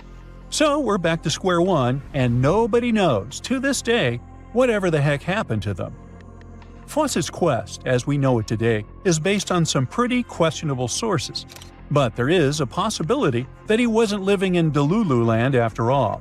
Recent discoveries suggest that his idea of a sophisticated jungle city wasn't just pure fantasy. In 2024, a massive ancient city was found in the Amazon, hidden beneath dense vegetation. Evidence suggests it was built around 2,500 years ago, and it was surprisingly advanced, featuring houses and plazas, all connected by an incredible network of roads and canals. But this city was in a forest in Ecuador, not Brazil. So who knows? Maybe the legendary city of Z is still out there. Ooh. You are lost deep within the jungle in the Yucatan Peninsula in Mexico. There are strange noises all around you, and to make it worse, the sun is setting. Soon, you'll be alone in the middle of an unknown rainforest. Guess it was a pretty bad idea to come looking for El Dorado on your own, wasn't it? You keep walking as fast as you can, when suddenly, wait! What's this you're seeing? It looks like large stairways made out of stone. This definitely doesn't look natural, so you take a picture. Maybe you didn't strike gold, but you might have just found something relevant. Congratulations! You found Akamtun, a long-lost Mayan city, hidden 37 miles into the jungle. The name literally translates to stone column. Stone was probably in at the time, so these guys used a lot of it to build their pyramids, houses, and even ball courts. If you ever thought that Europeans invented ball games, think twice. Mayans love to play ball games for recreational purposes. Akamtun is part of a series of other long-lost Mayan cities that are being discovered with the help of new technology nowadays. We'll talk more about the other ones in a jiffy. Perhaps the biggest surprise of this one is that it was surrounded by wetlands, which is why the city was built on high ground. The city was monumental, covering an area of over 120 acres. That would be as big as 90 football fields right next to each other. Scientists have found proof that Akamtun had pyramids of up to 49 feet high, and that it was likely an important social hub between 250 and 1000 CE. This is definitely a game changer. But lost Mayan cities began to be unearthed in the 19th century. Modern technologies, such as Lidar imaging, help archaeologists see through dense canopies of the forests. This means that people don't really have to risk getting lost in the tropical jungle like you did at the beginning of this video. Lidar works sort of like an X-ray. It sends out laser beams that can detect any signs of ruins or ancient constructions. According to space archaeologist Sarah Parchak, satellite imagery has been a key player in discovering ancient cities in South America, Egypt, and other places. Sarah herself spends most of her days scouring images for any signs of where there could have been cities long ago. She says that more often than not, what happens is that ruins are covered by vegetation, soil, or sand, which makes them super tricky to find. But thanks to these awesome tools, scientists also made the huge discovery of ancient Mayan causeways, which spread throughout old Mayan territories. I mean, take a look at these roadways. You'd expect to see ruins like this in places such as Portugal, England, or the United States. I'm talking about 130 feet wide roads painted white to help travelers journey through the nighttime. Scientists recently unearthed a 110-mile network of roads such as these, and they think this dates back to before the first registered Mayan highways we've known so far. These roadways, which sometimes ran over the swampy ground and were even elevated at times, are being called the world's first superhighways. Even if there is no registry of animal-powered vehicles, it's believed that the Maya used them to travel around a network of possible 964 settlements. They were built like a huge spiderweb, and from what archaeologists have gathered, this huge system of roads worked to connect a big system of economic and social interactions between Mayan cities. This completely debunks the traditional idea that the Mayan pre-classic period, which dates back to 2000 BCE, was made of small, tribal settlements. Imagine the manpower and engineering ability you need to muster to build something close to these white highways. Scientists believe that these causeways were built pretty much the same way as the Mayans built their pyramids, with a mixture of mud and quarry stone. Oh, and using several layers of limestone to make them white. That's pretty cool, right? But let's take a few steps back for a moment to get some context. The Mayans were one of the biggest pre-Columbian civilizations living in the Americas. Until now, experts believe that at its apex, the Mayan civilization consisted of over 40 cities with a population of millions of people. That's a lot of folks. Their civilization spanned Mexico's Yucatan Peninsula, Guatemala, and Belize. And they survived mainly on agriculture. The thing is, the Yucatan Peninsula was an extremely difficult place to grow crops. So the Mayans had to develop a complex irrigation system in most of their cities. They built a series of ceremonial buildings, pyramids, and plazas. The Mayans might have been keen pyramid builders, but they also developed an advanced astronomical system. With whatever ancient technology they had, they were able to predict the exact location of planets such as Venus and Mars, as well as the exact dates of eclipses. If you've ever seen examples of ancient Mayan cities, this is Tikal. Located at the heart of the Guatemalan jungle, Tikal is believed to have been the capital of the ancient Mayan conquest state. At its height, it was comparable in importance to cities such as London or New York in today's world. It's composed of a series of complex monuments. The North Acropolis is one of Tikal's most ancient complexes of monuments. Built solely by human hands around 350 BCE, it served as the resting place of kings and chiefs. Its monuments are up to 200 feet high. Back in the day, the step pyramid temples were painted a beautiful red. Mayans loved that color. Today, of course, you'll only see the limestone. Then there's Chichen Itza. It's got one of the best preserved pyramids on Earth to date. Located in Mexico's Yucatan state, this Mayan city is well over 1,500 years old. At its peak, it was home to 35,000 people. The site covers 4 square miles of land. The highlight is El Castillo, a tremendous step-like temple standing 80 feet above ground. Its most peculiar feature is that it has 91 steps up each of its 4 sides, including the upper platform, which makes for 365 steps, the same number of days as the solar year. You can see that these folks were a pretty big deal, huh? That's why nobody can really understand what happened to them. There's a big lack of evidence on the decline of this almighty empire. What could have been the cause of their demise? Was it a drought? New research in 2017 did bring some new discoveries into the mix. Using data from a site at Ceibal, located at southwest of Tikal, scientists analyzed radiocarbon data from ceramics and archaeological excavations to extract new information about the unexpected demise of this great civilization. The information shows that instead of a sudden collapse, the Mayans most likely fell in waves of social instability and political crises. These events are believed to have deteriorated Mayan city centers and began causing the dispersion of the Mayan population. It's hard to pinpoint the exact causes, though. But hey, recent discoveries are shedding a big light on humanity's past. Not only about the Mayan Empire, but about other long-lost civilizations of South America. A major recent discovery in Brazil was done using satellite imaging technology and is also shocking scientists. Some images from near the Xingu River, also in the Amazon, suggest that cities of millions of people might have existed inside the jungle, way before our modern civilization ever existed. I mean, if this doesn't shock you, I don't know what will. Satellite imagery also detected a network of trenches dating back to 200 and 1200 CE in the Bolivian Amazon forest. These proofs suggest settlements that could have supported around 60,000 people right in the middle of the Amazon forest. When researchers from the University of Florida went on ground to check the satellite information, they were shocked to find several mounds that were accompanied by ditches and geoglyphs. Archaeologists also found remnants of carefully designed walls centered around plazas, much like the type of construction done by the ancient Mayans.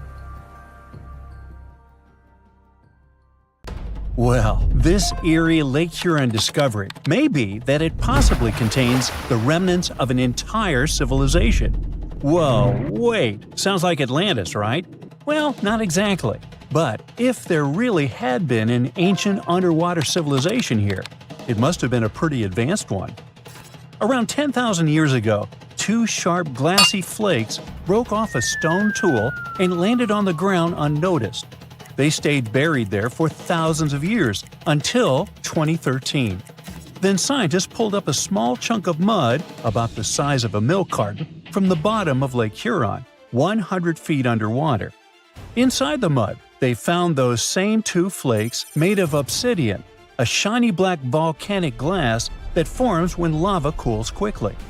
After careful testing, they realized these flakes came from Central Oregon, which is quite a distance, about 2,500 miles away. They found this prehistoric Great Lakes site on the Alpena Amberley Ridge, an underwater landform that once connected what's now Michigan and Ontario. Back then, it was dry land.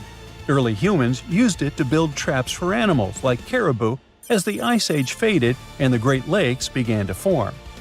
Now, obsidian was the high-tech material of ancient times. It's super sharp and perfect for making tools. If you study the flakes carefully, it's obvious that humans made them. You can see where they struck them and the feathered edges that come from being carefully chipped. That means people were not only crafting tools here, but they also had access to obsidian that came from incredibly far away. It was likely possible through a huge trade network that spanned across the continent. For over 100 years, people have guessed that ancient societies might have existed beneath the Great Lakes, but no one had proof. That's why work on this submerged archaeological site is so important. A team of researchers has been trying to learn more about the 10,000-year-old ruins and the civilization that left them behind for over a decade now. Lake Huron's icy water acted like a time capsule that helped preserve things for thousands of years. So far, researchers have found not only unique stone tools, but also ancient trees with roots still intact and underwater peat bogs that preserved seeds and leaves. It was like an Ice Age version of Pompeii, a scene frozen in time. These discoveries are also helping scientists create new technologies and ways to do underwater archaeology. They've engaged sonars, underwater robots, and divers so far. Now, it's pretty cool that the tools they found on the Alpena Amberley Ridge were way smaller than other tools from the same era found nearby. That might mean a different group of people lived here, and they had their own unique way of life. Even the peat bogs they found, which are about 9,500 years old, hold secrets. They're full of pine needles, seeds, and leaves that could reveal what the environment was like back then. Usually, stuff like this breaks down quickly on land, but the cold freshwater preserved it. The Michigan team is working with scientists in Cambridge, England, to extract DNA from the remains. If it works, it could finally confirm what animals lived there, and maybe even more. There are still years of discovery on this prehistoric Great Lakes site ahead. Another famous submerged archaeological site is the lost city of Pavlo Petri. Archaeologists think it is the oldest sunken city in the world they've found and made official so far. Pavlo Petri is around 5,000 years old. That means it existed even before the legendary Greek heroes in Homer's stories. Scientists first spotted it way back in 1904, and then mostly forgot about it until 1967, when Nicholas Fleming rediscovered it. He described it as a Bronze Age city now lying under about 10 to 13 feet of water. A year later, he returned with a team of scientists to study the ruins. Over 6 weeks, using just hand tapes and a basic grid, they managed to map out the city. They found that it covered almost 1,000 feet by 500 feet and had at least 15 buildings, courtyards, 5 streets, 2 tombs, and around 37 small stone graves. They also found signs that the ruins continued onto the nearby island of Pavlo Petri itself. They dug up some amazing pottery, obsidian, and church blades, and even a tiny bronze figurine that may date all the way back to 2800 BCE. Most of the buildings, though, came from the period between 1650 and 1180 BCE. Then scientists left the site alone again until 2009. When a super team of researchers launched a new 5-year project to really dive deep into the history of Pavlo Petri. This time, they had digital mapping tools and better diving equipment, so they could explore and even excavate underwater. They found another 97,000 square feet of buildings, including a large hall and hidden streets. Plus, they dug up even more pottery that showed people had been living in the city from about 3000 BCE to 1100 BCE, and that the city once had a population of 500 to 2,000 people. No one knows for sure how the city ended up underwater, but many scientists think it was because of an earthquake, maybe around 1000 BCE, or even as late as 375 CE. Because it's the oldest underwater city ever found, some people even believe Pavlo Petri might have inspired the legend of Atlantis. Another contestant for the Atlantis title lies near Japan. Back in 1986, a local diver was exploring the waters near the Ryukyu Islands when he found a giant structure made of perfectly shaped steps and sharp edges. It was 82 feet underwater.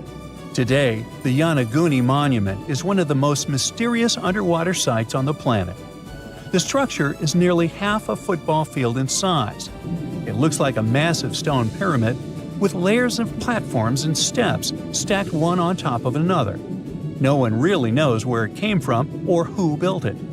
Some experts think the monument might be more than 10,000 years old, which would make it older than the Egyptian pyramids.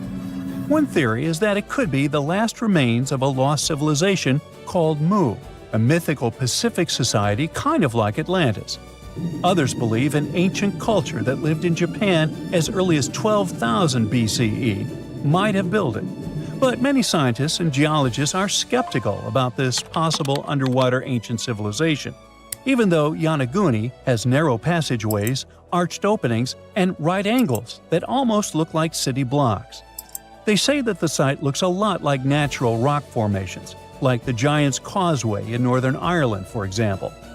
The whole monument is still connected to a bigger chunk of bedrock, which means it wasn't built piece by piece. And the way the layers of rock are stacked probably has more to do with earthquakes and tectonic movement. It's located in the very active Pacific Ring of Fire. One marine geologist kept going back down there, and every time he found something new. He says he spotted tool marks in the rock, symbols carved into stone faces, and even rock formations shaped like animals. He believes these carvings point to a culture that came from mainland Asia. He said he had identified 10 different structures off Yanaguni, including a ruined castle, a triumphal arch, 5 temples, and even a huge museum. These buildings seem to be connected by roads and channels, and some parts are surrounded by what could be giant stone walls. The explorer believes the city is at least 5,000 years old, based on stalactites found in underwater caves nearby, which would have only formed after the caves flooded. His supporters say they have never seen an earthquake create shapes like this, above or below water. But skeptics blame it all on erosion and insist that whirling underwater currents and sea creatures left holes in the rock. Now, if you want to form your own opinion about it, the spot is open for visitors, and it's definitely a super